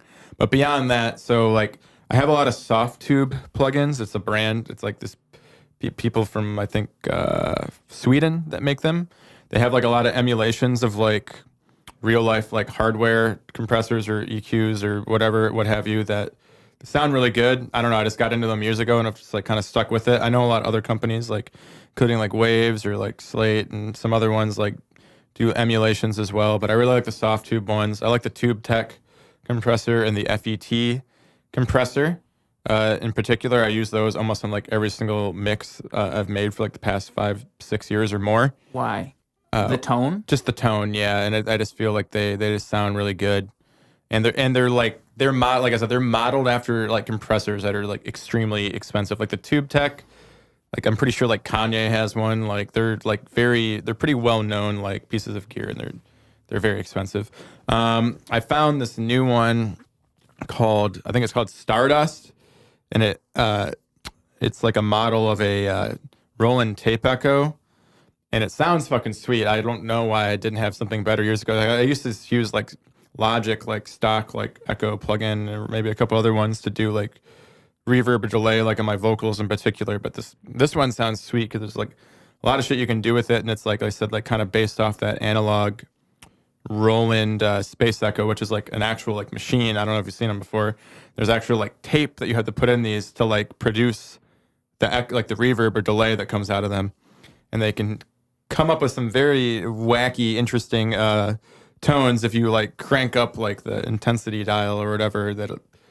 It's very very odd. I also like what's it called, the J37 tape emulator from Waves. I know there's some other ones out there too, but it gives you the most basic thing it does is it like turns your regular instruments and gives it a more of a tape sound, I guess, whatever that means. It just kind of like subdues it. I used to use a tape emulator, and now I do vinyl. Yeah. I have a vinyl one that I really like the sound of. But the part I really like about the J37 is that it has like wow and flutter on it, which I don't know if you've heard of that, but it's basically, I don't really understand it exactly, but I think it's a tape has wow and flutter. Yeah, if you had an actual tape, it would have those qualities. So you can change it on this plugin to turn the wow like way up, and it starts making everything sound like basically like a vibrato pedal, like very like kind of thing. And then you can turn like the tape echo up, and I don't know. I've used that on like a lot of my songs. There's my secret. Don't tell anyone. So I'll know if you stole it. But basically, it's I don't know. It just sounds really cool, and it's like a really easy way to like make something just sound fucking weird without like having to try that hard. It's like been like kind of a go-to thing of mine. The wow. The wow, yes, the wow, and the flutter to a lesser. The flutter kind of like makes the volume go up and down a little bit, but the wow with like the tape echo is like kind of a really nifty little effect to add on like synths or like lead guitar lines, even just like weird shit. I don't really use it like the wow on my vocals too much. I maybe have a couple times, but other than that, like for effects. Like actual effects, I usually just use like my pedal board for like if I'm recording guitar. Synth, sometimes I'll use like a reverb or like echo plugin. I have a couple like phaser plugins too that I'll use occasionally. But like I said, I think the foundation of like the tone of a mix is going to be more from the compressor and the equalizer. So a few soft tube equalizers I use, a few the isotope equalizer is really nice. It's just like really transparent. If you put it like on the digital setting. But yeah, that's it. I don't know.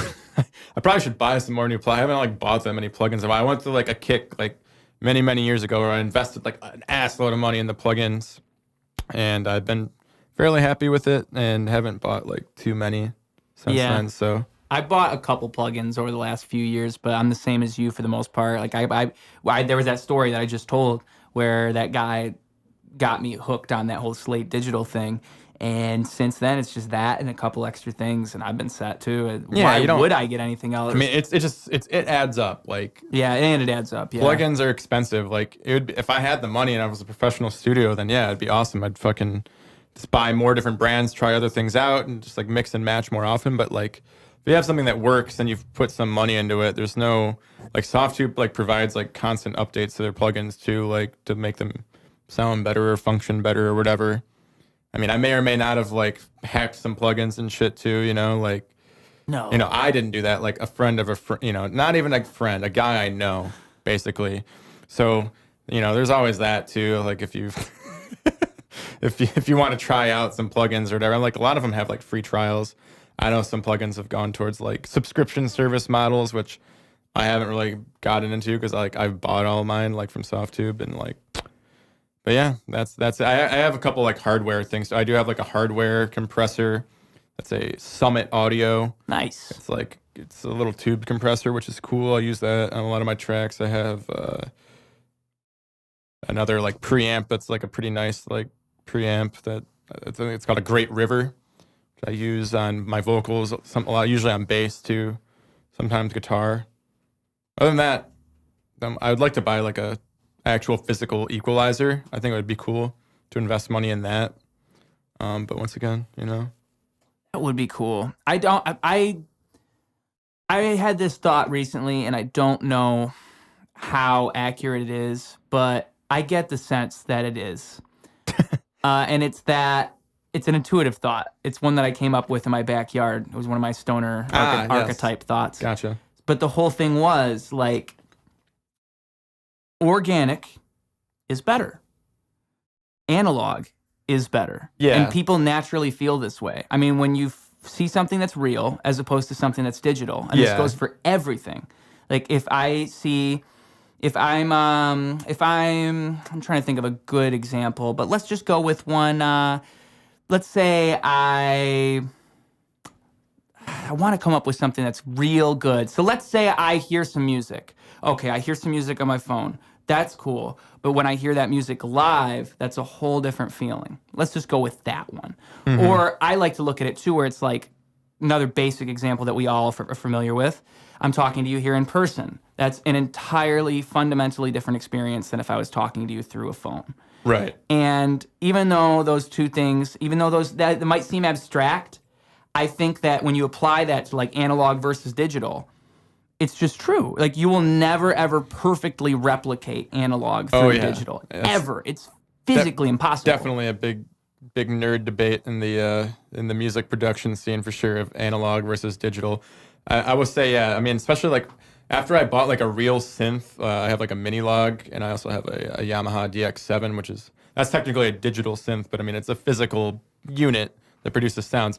It just sounds so much better than using like the virtual instruments on Logic. Like, don't get me wrong, I do like use those still occasionally, more as like kind of ghost layers or like just to like start something. But like to have like a physical synth like creating the music, it sounds a lot better. I mean, also too, like the compressor. That's part of why I bought that compressor. Like I still use my compressors like on Logic, like the plugins, but it is nice to give it that extra like real tone to run it through that. That's why I kind of want to get an equalizer too. So it's like I'm getting my guitar or vocals or whatever, what have you, closer to how I want it to sound before I fuck with it at all in Logic, which I feel like is probably what most of the big money like best studios actually do that have like consoles and like different like, you know, racks of effects. Like you're recording it like to a higher degree of like sound quality right into the system before you even add any of these plugins to it. And once you do that, then you're gonna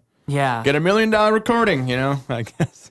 A younger me would have thought like nonsense. You're adding plugins to your recording before you even put it on the like. I would have thought that's crazy to bake them into the recording. It can be if you go like too extreme with it, you can fuck it up though. It's like if you say add like a ton of treble because you thought it sounded really cool like when you were monitoring yourself, and you come back later and then like you're stuck with that.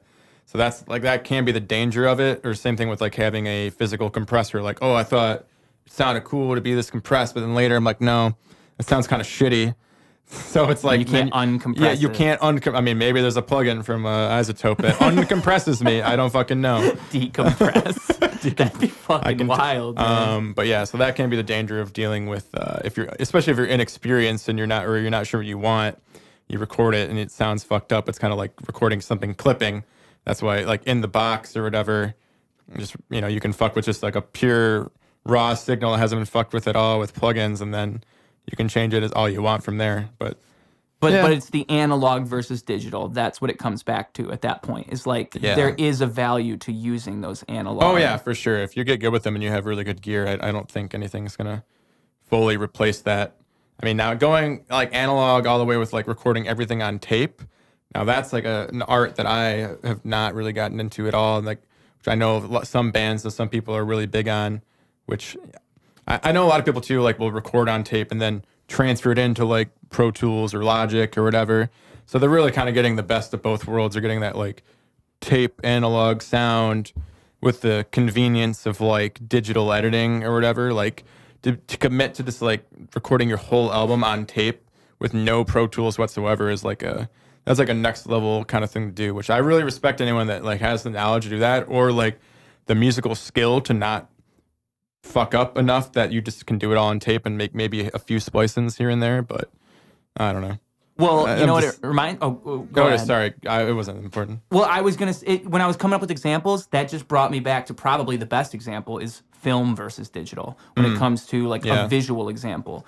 All you need to do is see what film looks like compared to a digital recording. Yeah. And you're like, whoa, film is it's so much. There's something about the warmth and the tone of film that is digital's not even comparing to that. Yeah. And those directors that still film in film, the ones that film in film, they are looked at like, whoa, you guys are taking this really seriously, because it's like what you just said. They're brave enough to be confident, like, okay, we can't fuck up. We have to get this right. We only got this much film. We can't afford to go buy more. No, yeah, exactly. Yeah, it's a different mentality. It's more old school. But yeah, it does arguably yield better results, like visually for film or audio for music. I mean, that's why a lot of those old recordings still sound like so good. It's because they, especially like from the 70s, I feel like was like maybe a golden era, or like early 80s of like tape recording. Yeah, and everything we do now is and the skill that like went behind like creating those kind of like albums. It's interesting because we never really evolved on it. I don't think we just kind of emulate it now. We don't. We don't expand on it. Because I believe like starting sometime in the 80s, early 80s to mid 80s, like everything just started going to digital more or less. Like even like, you know, like big time recordings from like big record labels, like artists started doing all digital because it was considered the future. This is new. This is easier. But arguably the sound quality wasn't quite as good, or especially like in the 90s too, when everything really went full digital. You can kind of hear that like 90s digital recording sound and like from 90s songs. Not that it sounds like horrible or anything, but it's just different than like 80s recordings or 70s recordings, or even like now arguably is like the golden age of like digital recordings, because it's come like full circle where we're like utilizing both techniques, and like the plugins are like so good and like computers are so fast that it's like it's getting harder and harder to tell like the difference between analog and digital, but there's still value, I think, in the analog somewhere. You know, you'll never hear an analog podcast. That just occurred to me. You know how much of a bitch it would be? I have a tape machine. Yeah, if you want to borrow it and record your whole podcast through tape, and then I could do a separate film. Yeah. Oh my god. And then you have to like combine them together somehow. Yo, I could be the first analog podcast. Yeah, my grandma gave me like my step grandpa's like old tape machine player recorder like last Christmas to like fuck with, and like I got super into it for like a couple months, then honestly I haven't like fucked with it too much since. It's just, first off, it's like not in the best condition to like really use for recording. There's a few problems with it, but also it's just like so much work. Like especially because I was thinking, I was like, yeah, I can like record like my guitar through this and then put it into Logic, and it's gonna like give it the sound, and like it did sound kind of cool, but I felt like it wasn't really worth all the hassle. What did you have to do to route it? Dude, I don't even remember it, but it took me fucking forever to figure out how to route it and how to get it to like in sync with Logic and all this shit, and it was a lot. So it was. Because not only did you have to get it plugged in, you had to get it to sync so that you could actually play it. It was just like a single track recorder, or maybe you could do two tracks at the same time. But it's like I couldn't make like a whole, like the people that have like the heavy duty equipment have like, you know, like a 16 track or 32 track like unit of fucking like tape machines that a whole band can like plug into at once, and you can mix everything like right from that, or as far as I understand. This is just more of like a home hobbyist like recording thing. I was having fun with just like sending like my music like into the tape machine just to see how it would sound like on tape or whatever, and then like play it back through my speakers, which it was kind of cool. It'd be like, wow, like I can transfer this computer into this piece of technology from the 70s and then play it back, and it like kind of gives it its own like tone that wouldn't exist without it. Like that was nifty, but yeah, that was more just for fun, I realized. There's better ways to do that, though, because, I mean, that was a failure. That one might have not worked out the way you wanted it to, but there are definitely times where people have done things just like that. I think one awesome example is the Flowbots song, or no, it's Gorillaz, the Gorillaz song. I think it's Feel Good Inc.? No, I don't think it's Feel Good Inc. I think it's, what's that one... the other one that everybody knows, not Feel Good Inc., but the one that goes, oh, I'm not going to remember it, but the synth line, whatever that synth line is, they got it from just some little, like, kids' music thing. So, and it's just like they were playing with it one day, they found that sound, and then that sound, you'd never guess where that sound came from, but it's just a matter of experimenting and putting something up against a microphone. And I guess it goes back to that FX thing we were talking about like how exploring and finding things. There's a band called Self, and They recorded a whole album. I think it was, I want to say late 90s this album came out. It was all with toy instruments, basically. But it's kind of like a weird kind of 90s alt indie sort of vibe to the album overall. But like everything you use was a toy instrument. That's like some stomp type shit. But it sounds good. Like it sounds like legit like That's music cool. or whatever. But I don't know. It's kind of funny that he decided to do that. Yeah. There was a cover of What a Fool Believes by the Doobie Brothers on that album, which is really good. It's like all with toy synths and shit. Yeah. Hey man, I gotta like piss really bad. If we can take just like a brief break. Have fun. Yeah, it's just a podcast. More just like hanging out. It's not really like a formal interview or anything. No, and that's what I like about it is that Yeah. we're not trying too hard to make it all about me. Like I think that what I like when I hear a podcast is that I feel like I'm getting to know a person beyond whatever it is their art is or whatever. And so that's why I don't even think about it. That's why I'm willing to dive into plug-in talk for 20 minutes because I don't care. Like whatever, I'm just talking. Yeah. I need someone to talk with this matter. I can make sense of this shit. Because the ladies don't really care about plugins is what I've realized. They think the studio is cool for like 5 minutes. Then after that, they're like, all right. You listen to the same part of the same fucking song like 100 times in a row. It's like, isn't it good by now? It's like, no. I had to switch the release and the attack on my FET compressor, and then I tried out my other one. It's just like, yeah. Baby, like, listen to mix A versus mix B. Tell me which is better. Yeah. Like, there's no fucking difference. All right. You're insane. You're literally insane. You're like, but the release is a whole different... You aren't listening. Get out. The transient just pops so much different now. Yeah, you don't know music. But those are the kinds of things you have to think about as producer, which you're trying to listen for those like imperceptible differences that you're like, is this even like, can a human even tell the difference? And you convince yourself you can after you smoke enough weed or whatever. Then you're like, oh, it's too much now.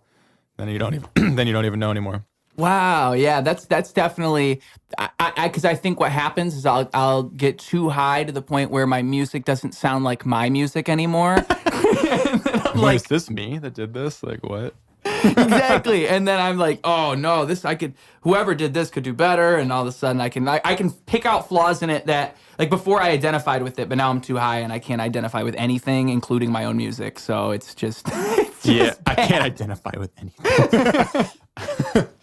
Please do not refer to me. I no longer exist. I'm an alien. Yeah. So to get into what we just talked about off camera for a second here. Yeah, you were going to tell me about axe throwing. I had to pee maniacally. I bring this gigantic jug of water with me everywhere. And I just, it's the only way to like rehydrate. Hey, excuse me? You're talking to a guy that's got 2 gallons on him on the regular. Got some big jugs in here, I'll say, Okay, maybe 1 gallon, but 1 gallon. We got 2 big jugs in this room. We do. I can only fit 1 in my hand at a time. You're gonna have to grow another hand. Oh wait, here they are. Whoa. So this alien thing's weird. Yeah, I have hands. I can use those. So yes, basically, I've been into music for a long time. That was like my main like passion, hobby, whatever you want to call it. Somewhat of I wouldn't say profession really because I don't like make that much money doing it. I mean, most people don't unless you like, get insanely lucky or just like come up with a hit that everyone loves, which I haven't done quite yet. But yeah, so I work at like an axe throwing place called Detroit Axe, and I started working there a few years ago, like right before the pandemic. I was just like kind of looking for a job. I knew a few people working there. One of them is actually my musician friend, Jay Rose. He does beatboxing and rapping and vocal looping. He'd actually be a really interesting guy for you to have a podcast with. He travels around, does a lot of different shows. He's kind of a funny guy. Did you say Jay Rosa? Jay Rose. Jay Rose. Julian Rosen. So yeah, he's like a musician. But yeah, he worked at Detroit Axe as well, along with my current roommate, Dan Amboy, who I've collaborated with. He's like a hip hop artist. He raps or whatever. So anyways, they got me into working there. I started learning how to throw axes. So it's like a whole like competitive like sport and a lot of shit that goes behind it. Basically, my job was like to teach people how to throw axes and like monitor their safety because there's alcohol involved. Like people are drinking like while they're throwing, or like not like holding a beer in one hand and throwing in the other, more like like in between their turns. So, anyways, COVID happened. Like they closed down for a while. Like whatever. I started getting unemployment and shit, so I was like fine. So then I ended up coming back after COVID because I don't know. I just I really liked the job and I thought it was like fun and I wanted to keep going with it. And I didn't really have anything else like super lined up at the time. So basically I joined their leagues there, started getting like better and better. Kept working. I still work there now. Basically, I got to the point where like I qualified to go to like the World Championship last year in 2022, which is in Toronto. It's called the International Axe Throwing Championship, International Axe Throwing Federation. That's like what Detroit Axe is like affiliated with or whatever. So basically, there's like thousands of people that like compete and like try out for this, and it's like the top 256. So I was able to get like a top 10 finish last year in the Axe Throwing Championship.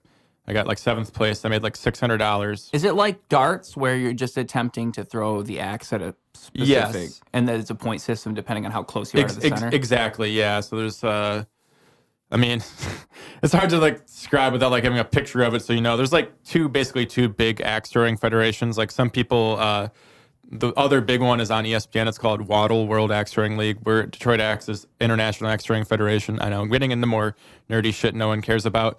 Dude, there's some guy who throws axes out there. It's like, finally, finally, he's representing me. Finally, I'm representing. So yeah, because I know some people are like, oh, I've seen it on ESPN. So it's like, yeah, that's technically not the exact style or rules of axe throwing I do, but they're both actually really big organizations that have like a lot of people that do them.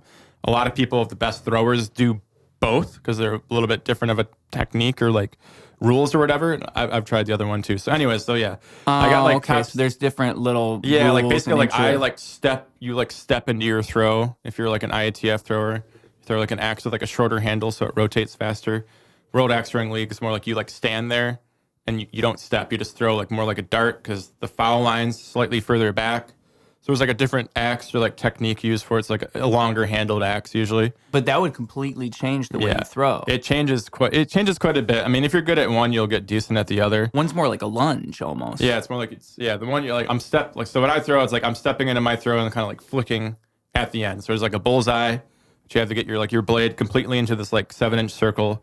Every 5th throw you go for what it's called is a clutch, which is like a smaller circle with like a rectangle in the middle of it that you have to like split the rectangle with your blade completely. So it's a very intense, like difficult like throw to master. So anyway, so since I work at this axe venue, I've had a lot of time over the last couple of years to like practice, and I've gotten pretty decent at it. I'm like ranked in like top 20 in like premier axe throwing rules for IATF right now, which is kind of insane. So it's actually turned into like a big like hobby or like passion in my life, along with like music, because it's actually a lot of like fun, like community, like talking about socializing with humans stuff. Really like we all get together. We have like leagues, and like there's tournaments, and I've met a bunch of people from like out of state that I would literally have no idea, existed otherwise if it weren't for axe throwing. And everyone's like pretty like cool and like accepting and all that, and it does like their own thing outside of axe throwing. But I mean, there is like a competitive side to it, and you can make money if you like win or like do well in tournaments. So I'm going back actually in June to Toronto again. So I qualified for the championship, and actually tonight, which is why I have to get out of here. I mean, I still have time, but I wanted like a little bit of a break. I'm going to go to our Thursday league for Detroit Axe in Corktown, which is like basically downtown Detroit. There's like our playoff tournament for our Thursday league is tonight. So that's all I'll be doing after this tonight. Okay. And is it always in Detroit? There's like 3 locations. So I work at the one mostly out in like Macomb, like Partridge Creek Mall area. And then there's like one in Ferndale, and there's one in Detroit, like proper. So it's like a little mini chain. They all have like leagues and whatever. And like we have tournaments occasionally and stuff. So there's a couple other venues too in Michigan in the area. I mean, they're popping up everywhere. Like it's becoming like a really like more popular sport. It's still like a niche sport, but it's like becoming a more like popular like pastime or thing to do, like a bowling league or like going to play pool at a bar or whatever. It's just like it's its own sport, its own thing. I had like literally zero idea what it was before I started working at Detroit Axe. I just thought it was just like people just fucking throwing axe, and like I didn't know like all the shit that went into it, but it can be very like addicting or like I don't know. I guess I'm just like a driven person, so like when I first started doing it and I kind of liked it, I was like, I'm gonna get fucking good at this, like because I was like doing decent right away, but it was like no, like I have to be like one of the best people, like a Detroit acts, if I'm gonna fucking do this, or I'm And gonna it be sounds like you've accomplished that too. I man. guess, yeah. I mean, the competition's like really insanely tough in Detroit. There's a lot of really good axe throwers in this area, or people that compete in our leagues. But you know, I try to give them a run for their money. You know, When you say top 20, you're top 20 out of thousands. Out of thousands that compete in IATF. So it just kind of goes by like how you do in your leagues, and like the tournaments have like a higher stake to like your ranking or whatever. Whether it's a league tournament or just like another like tournament. So yeah, it's all like it's pretty. I wouldn't say like professionalized because no one's getting rich from it, but it's like there is like a database, like a system where like everyone's like scores, average, your bullseye percentage, clutch percentage, win-loss record is all like calculated and stored, and like there's like a ranking like based on like how you perform or like what your expected performance would be against like other ranked players, basically. So it's like a whole like algorithm. Wow. Yeah, it's like really, I know, but people complain about it too because they're like, oh, this, fuck the algorithm. It's like, it doesn't make any sense because like these players shouldn't be ranked here. Like I'm too low, blah, blah, whatever. But it's hard to score a sport like that, I'm sure, though. Yeah, I mean, it's pretty hard to come up with like a perfect system, I think. I mean, I'm not like an algorithm guy necessarily, so someone in that field might be able to figure that out better. I don't know, because it'd be like you'd need a guy who's really interested in axe throwing, but is also like super into statistics. Mm-hmm. That's what you need. There's a lot of people that are like engineers that are like into axe throwing because they like the precision of it or like the numbers behind it. Oh, that makes sense. Me personally, it's like, I don't know.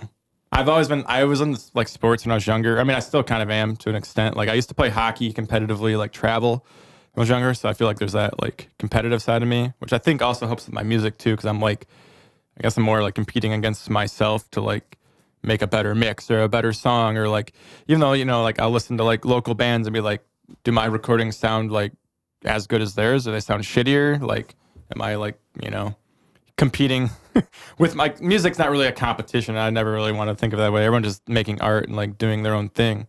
But, to an extent, I want to be like, oh, like my music like sucks compared to like all these other bands that like are local, like, although I don't always think of it as just local too. Like I want to make music that can be considered good, worldwide or on Planet 69, even like. I'm shooting for the stars, baby. Yeah, it's not just like, oh, am I as good as like some other like local bands in the area? It's like, you want to like make music you think is good no matter what, like the like sound quality wise and songwriting wise. Well, I've heard people say that I can't remember what sport they were talking about, but I remember I was listening to something before, and so somebody just learned a new sport, and I can think of a few that fit this description, so I'll just name a few. I just can't remember which one it was, but let's say like bowling, axe throwing, golf. Not even golf, no, probably bowling and axe throwing, maybe a few others. Golf would count, actually. Yeah, golf's one. But what I'm trying to get at is that these are all sports that are mainly based on personal performance. Yes. It's not a group sport. You're not worried about what, like, if you fail, it's because you failed. No, I think that's what I like about it. Because like team sports, obviously I played hockey, which was fun. And all that. I was pretty competitive with it. But yeah, that is the nice thing about axe throwing, because it's just you really against the target. Like you are directly, the way the games work is you're like throwing side by side with someone who's on a different target, and you're trying to like outscore them or win more rounds than them or whatever. However, you really only can be like frustrated with yourself if you lose, because there's no defense really. Like you just have to throw as perfect as you can. And like, yeah, it is similar, I think, to like golf or bowling. Like you said, like individual sports where like a lot of the game's like mental, but obviously there's a lot of technique involved too. Like, I guess like tennis or like maybe swimming, or also like swimming would definitely be one. And I mean, obviously all different techniques and different things. Or track and field. Track and field, yeah. Individual sports, it's a different mentality, which I guess kind of maybe carries over to being like I said, like an artist. Like if you're like a rapper, it's like it's on yourself to like. I know rappers in particular actually maybe are more competitive than like historically than the average musician, because they're like, yeah, this fucking whack MC, you ain't gonna be me, like whatever. Like there's like battle rapping and shit. Like whereas like indie rockers are like, yeah, man, I'm just doing it for the love, for the music, man. Like we can all make it together, like, whatever. But I feel like that's partially bullshit. I know like some musicians have to be like slightly like some sort of like fire, like competitiveness. Like I said, like you don't want to be like the one that makes the shittiest songs in the area. You know, like I don't want to be known for like, yeah, this guy's music's whack. Like, how does he even get shows? You know, like what the fuck? Well, I mean, that's why that to me, that's where the connection comes in between like a sport where you are trying to be better than yourself. Like the only one you can blame is yourself. It's all about improving yourself and getting the best you can at that sport.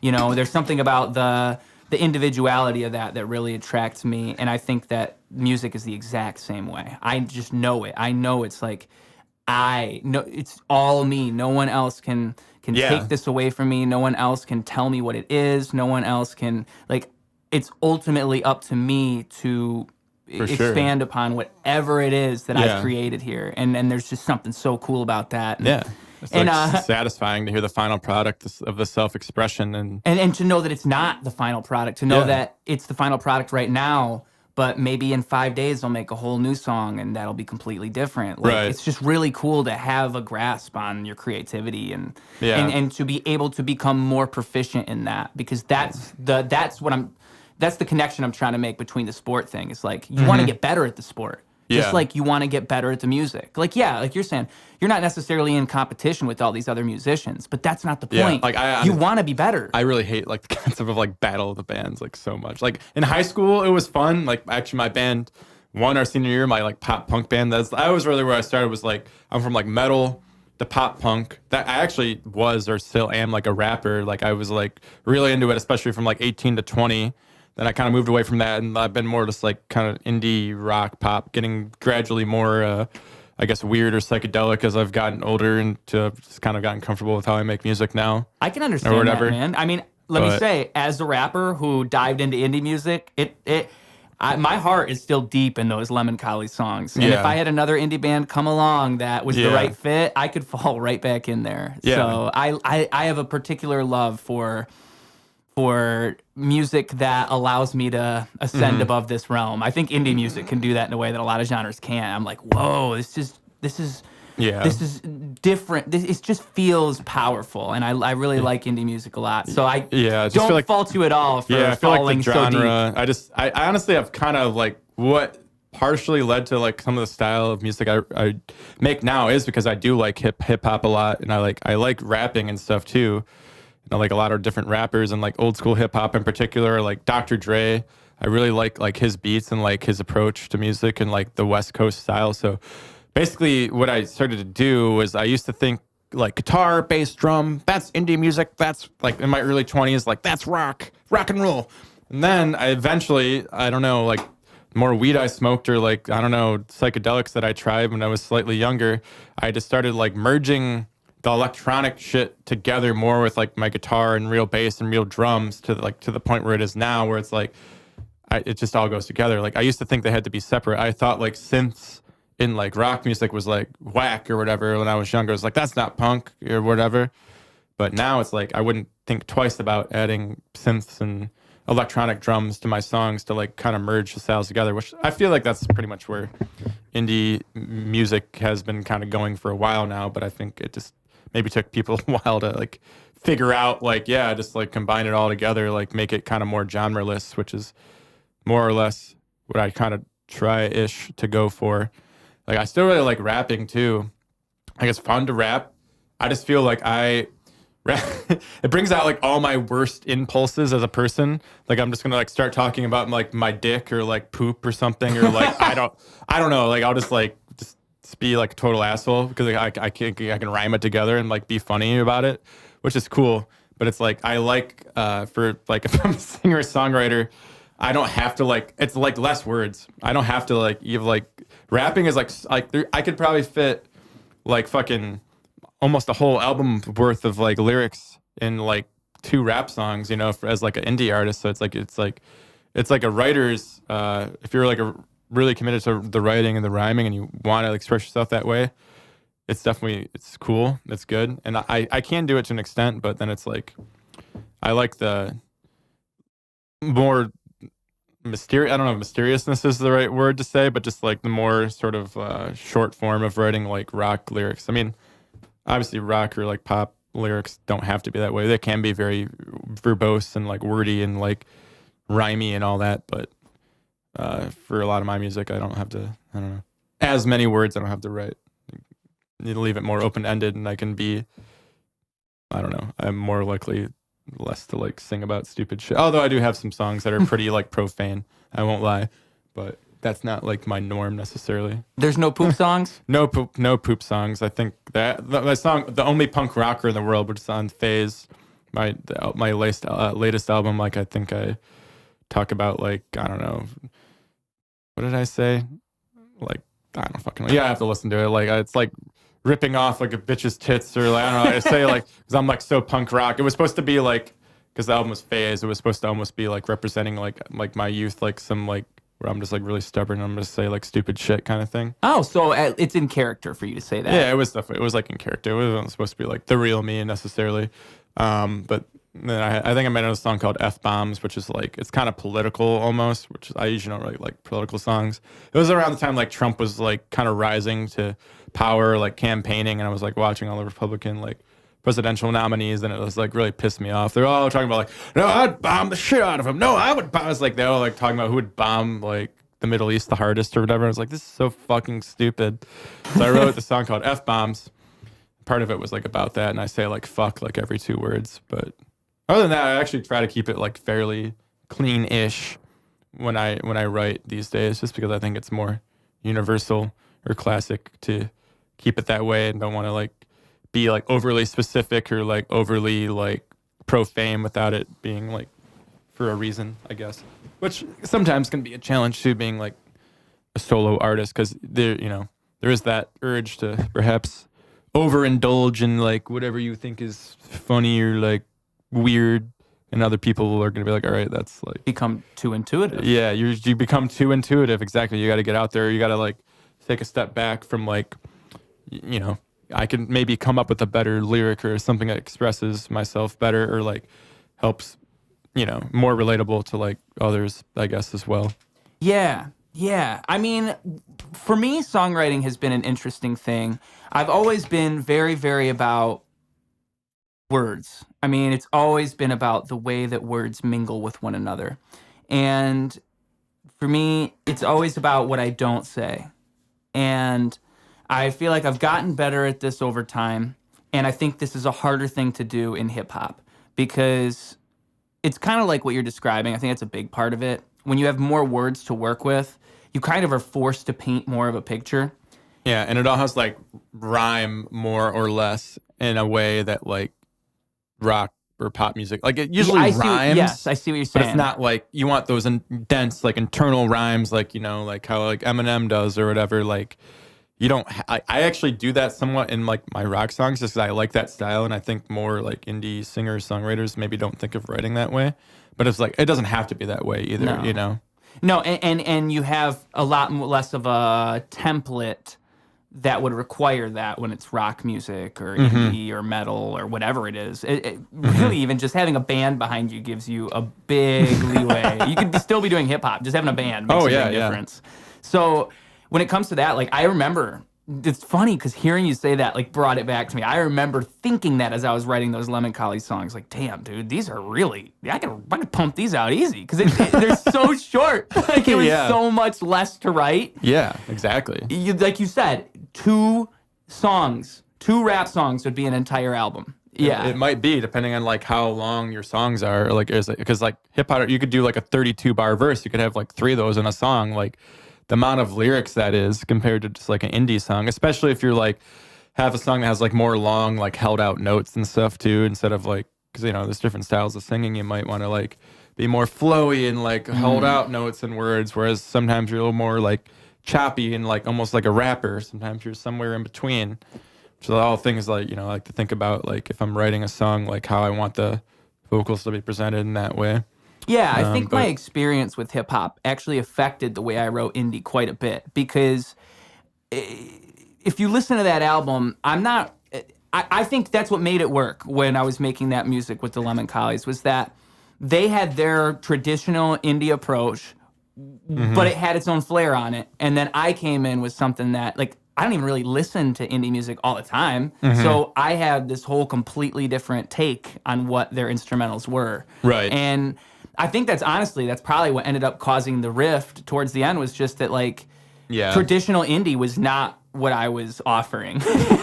And yeah, you were pretty wild out there. I remember it was cool though. Thank you. I think that's what worked. I think that's what drew people to what we were doing, and I love those guys and I wish them the best. But like, that was, to me, it was a really interesting thing for me to grapple with. Is like, because I knew I wasn't writing rap music, but at the same time, like, some of it sounded a little bit kind of like maybe Red Hot Chili Peppers to me. Some of it sounded kind of like Cage the Elephant to me. I feel like I drew from all kinds of things, but nothing in particular. And to me, that's what the best music does. So I think that if you're writing music, whoever you are, like, just go in without preconceptions and just allow that instrumental to guide you, because that's really where the sauce is. Like, don't think of it like this is a rap song or this is a rock song. Just think like, what is this song asking me for? Like, what could I provide on top of this that would accentuate what's already here the best?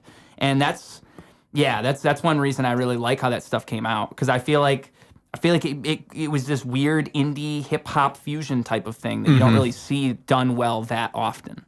Yeah, for sure. And I think that now that you pointed out in your stuff, I guess I can really see I can't see hip hop influence in there. It's just if you listen do to like kind the of beats have to and look for it a little bit, because it's not. It's years down the line. You're far separated from hip hop, Jemmi, right? Or are you still? Is there still rapping going on? I mean, there is a little bit of rapping going on for me, but not like a ton. I actually, on one of the new Honey Riders songs, I do have like a verse that I actually rap, which would be like the first time in a long time that I would actually have a verse that I like release to the public. On Dan Amboy, my roommate now, I've collaborated with him like 10 years now at least. He's a really good rapper. He's got some albums out. We had a collaborative album that released around the same time as Phaze, which was my last album, is Jemmi Hazeman. It's called Lazy Eyes. And there's a little part, like a chorus on there that I rapped on. It was just not much, but like I came up with a couple little like quick jabs of in the chorus, and like I'm on that. But like I said, I don't do too much rapping just because I don't know. I'm like very obsessed with like rhyming, and then like I get into that, and then it's just like, I don't know. I just feel like it's not like my forte to like express myself the best for like all the other ways I have, but I find it fun. Like I could do it more, I feel like, but I just don't for whatever reason. Like, you know what we should do is I should get Jemmi on a Ruse track as a rapper. Yeah, I should pull the rapper out of you. Yeah, you can, man. I would like to try it. I guess honestly, I've just been kind of fucking like lazy with music over the last couple of years. Like I feel like compared to what I was, like I don't know. I just like my production isn't quite up there, but I am like working on a new album, which I have quite a few songs like in demo form or like I did release 2 new songs this year on Spotify and like wherever else called Shoulda Known and Ain't a Crime to Have No Hope, which both will most likely be on my full length album, which will be released. I don't really fucking know when, to be quite honest. Probably maybe almost a year from now by the way I'm moving, like 6 to 8 months. So yeah, I do have some things in the work. I have a new hip hop song that I'm working on with Dan. You mentioned that. And a couple of my other friends that are rappers in like Detroit area. It turned into like a 3-way collaboration. It's like the beat's like very similar to like kind of what my music, honestly, just Jemmi Hazeman music sounds like, but it's got guitar, it's got synth and whatever. I actually rap a little bit on the chorus too. It's just like a chorus though. It's not like a full verse. So yeah, I guess like rapper Jemmi is coming back just like a little bit. I mean, my band has been known for, I don't know if you know that we've done this, but Eminem covers. So you did Lose Yourself, right? Well, yes, I did do that one, but I've done Real Slim Shady was like my go-to for a while, just because like I like that song and like everyone knows it. So like we did that live a few years ago, and then like it turned into, we did it at Detroit by Detroit, which is like, if you don't know, it's like Detroit area local bands covering like famous Detroit artists, and they all get like a 15-minute set, and like 10 bands go on for the night or whatever. I mean, technically you're allowed to cover like a non-famous artist too. Like if I wanted to cover Ruse, I could cover Ruse, I guess, or whatever. But so we did Eminem. It's like, what the fuck is this song? Yeah. So we covered Eminem. We got into the show as Eminem, and I think we did Without Me, Real Slim Shady, Role Model, like from the Slim Shady LP, Forgot About Dre, which was like Dan performed with us as well. Oh, you guys had a whole and lineup. then Lose Yourself. Yeah, but it was like a medley. Like you did like just like a verse or two from each song. So I thought that would be more fun than just doing like a whole 5-minute song and just like the same thing over and over. I think so, especially if you're covering something like that. For rap too, I've just noticed that like rappers, hip hop artists, they usually don't do like a full 3-verse song when they're performing, or like a lot of times they like cut it short and then go to the next song. So that was like kind of the approach I was taking. So anyways, it went over pretty well. I mean, there was like a little kid in the front row and I'm like talking about like I don't know, having STDs and shit, like, and like role models, like the lyrics to that are like pretty like like they're pretty intense, but like, you know, just like classic Slim Shady, if you're like, you know, like that style or know what it is. So basically, yeah, so I was like, I'm very good at like imitating and sounding like Eminem. It's a very weird thing. Like when I was a rapper from like 17, 18 to like 20 years old, I was like, that was like my whole style. Was like, I had other influences and stuff too, but I was like really good at like kind of sounding like that, and that's what I did. I've got that in me too, man. I know I do, because I've rapped some Eminem songs before, and I'm like, dude, I could cover these for a living. I'm really good at rapping Eminem songs. I think like any, especially like white rapper from Michigan, is going to be like highly influenced by it because it's like part of your childhood, and just like, you know, he is legitimately like one of the best rappers, so it's like, how could you not? But yeah, so I've done that too with my band. So people have seen me rap before, but then like a lot of people don't expect it because they're just like, oh, you just play guitar like an indie band or whatever, like you can do that too. It's like, yeah, it's like, I don't know, I have rhythm, like it's just putting words in order. I don't know. Well, I think it's an interesting thing too, how people put people in a box like that, because you're not in a box in your own mind. Like, you have crazy interests. Like, you like this and this and this. So it's when you talk to somebody else and all of a sudden they have this interest you wouldn't expect. It's like, oh, I didn't. Well, yeah, but that's how people work.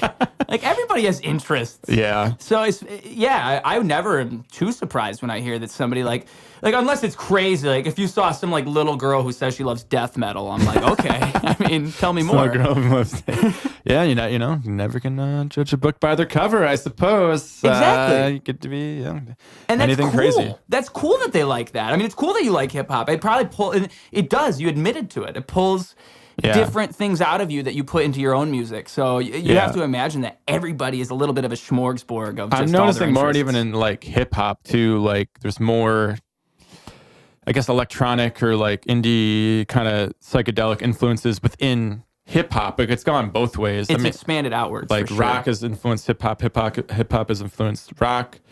Like, even like Kendrick beats and like with like like I love like Thundercat and like his music, which I would almost describe as like sort of like indie funk. I just use the term like indie as like a very broad, vague term, by the way. It doesn't really mean anything specific. I just mean like any music that I can't fully categorize that's like kind of independently made, basically. Yeah. But like like Thundercat, like, you know, collaborating with like Kendrick on some of his beats, and like I love some of that shit. I think it sounds awesome, which is like I kind of like strive to like make things, you know, kind of sound like that if I was producing like hip hop or like even my own music. I think it just crosses all over together.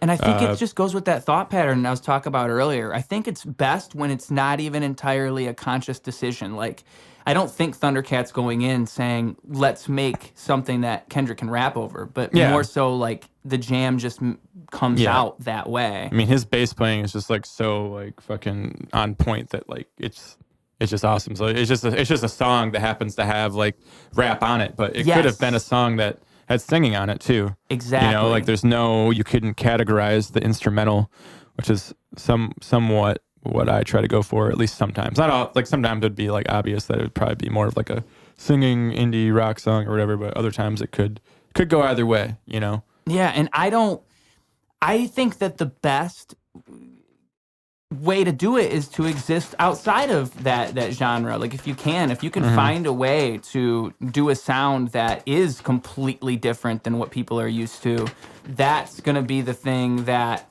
like, it doesn't matter if people notice it right away. They might notice it 10 years from now. That's because you're doing something different. Like, the people who do different things, they don't go noticed right away. And so it's tough to really be innovative because you have to accept that, like, okay, maybe people won't fuck with this right away, but I know they might, and I believe in it.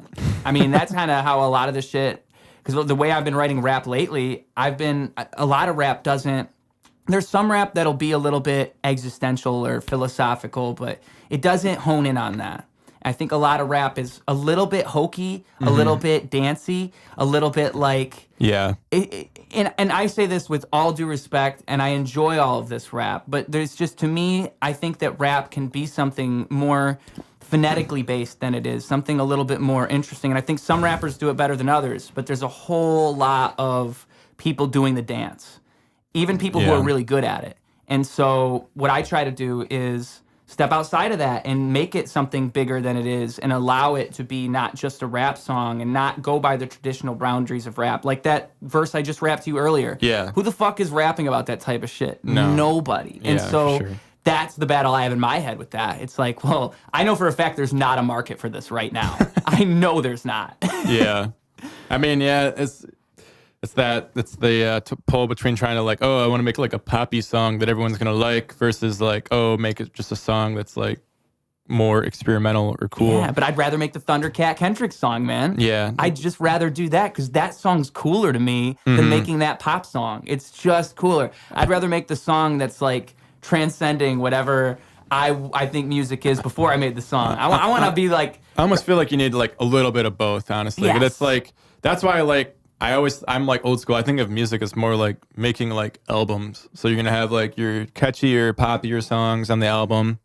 Then you're going to have a few weird ones as well. Yeah. But you can just release them individually if you want as like singles, like over time, which, you know, I released a couple singles earlier this year. But like I said, like I plan on putting those like more like on a more cohesive like album eventually. So that I feel like the idea of like making an album gives an artist like a little bit more freedom to be like, all right, I'm gonna make those weird ones. Like I've made like 9-minute songs before, 7-minute songs that like change and don't have a part that repeats like a chorus as much or whatever. And then I'm also gonna like write a few that have repeating choruses that I think are like kind of catchy, and then like put it all on an album.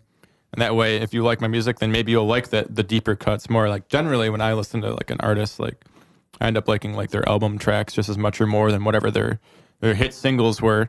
Like if they're like a good artist, you know.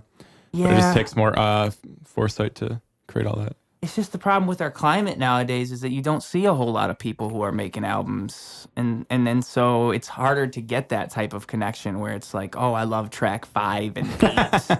You don't see that as much now. Now it's like, because I'm not going to work on an album until I have a fan base that's going to listen to the whole thing. And I think a lot of artists think like that now. And so it's like, when that's the case, you lose a lot of that. The other thing about albums I love is the sequencing and the storytelling. Yeah, for sure. There's like, track order, right? Yeah, an album's grand. An album feels big. Mm-hmm. And you just don't get that with singles. It's impossible. With all that being said, I think this was a pretty good podcast. I think this is pretty good. I should let you get to your axe throwing, my friend. Yeah, it's it's not going to get to itself, I guess. But no. These axes do not throw themselves. Maybe they could with AI in the future. Yo, I don't want that. We don't want that. Can you imagine the AI, the axe throwing robot? The axe throwing robot. Yeah, that's what I'm trying to be. Yeah, I mean, they're gonna have to write a new rule if like someone gets like some mechanical thing installed on like their elbow and their shoulder to like make them throw perfect. Like I give it 5 years. I give it 5 years from 2023 when this was recorded. So in 2028, we'll see if we got robotic arms for axe throwing just yet. We'll see. Yes, but yeah, I just want to say thanks for having me out here, man. I'll give you the good old-fashioned shake, because this is how we do it around here. But no, yeah, we're really gentlemen. we're and scholars, don't forget, and aliens. But no, dude, seriously, thank you for having me on this and chatting for a couple hours. It went by pretty fast. I can't believe it's been that long already. But I guess I'm good at rambling at times when it needs to happen. So well, when you have a gentleman and a scholar and you're talking about Planet 69, how can you go wrong, my friend? Thank you guys so much for tuning in. I appreciate you for being here, Jemmi. I appreciate you guys for watching. Dude, couldn't do this without any of you. So I appreciate each and every one of you. Please, please, please show some love to this podcast if you enjoyed it. If you're listening on those streaming services, push that like button or whatever it is. Make sure you follow us. And I think Spotify even asks you, they have a question thing now. Answer that question. Say, this was the best podcast I've ever heard. Say, these two aliens are the best aliens I've ever met. Say something funny, all right? I'm going to read it. I'm going to read it. Also, Go do something cooler than me, okay? That's always what I want to leave you guys with. Go do something even better than anything we just did just right now. This was just kiddie play, all right? I want you to go out in the real world and show us how it's done, fam. All right? All right. Sounds like a deal. With all that being said, Ruse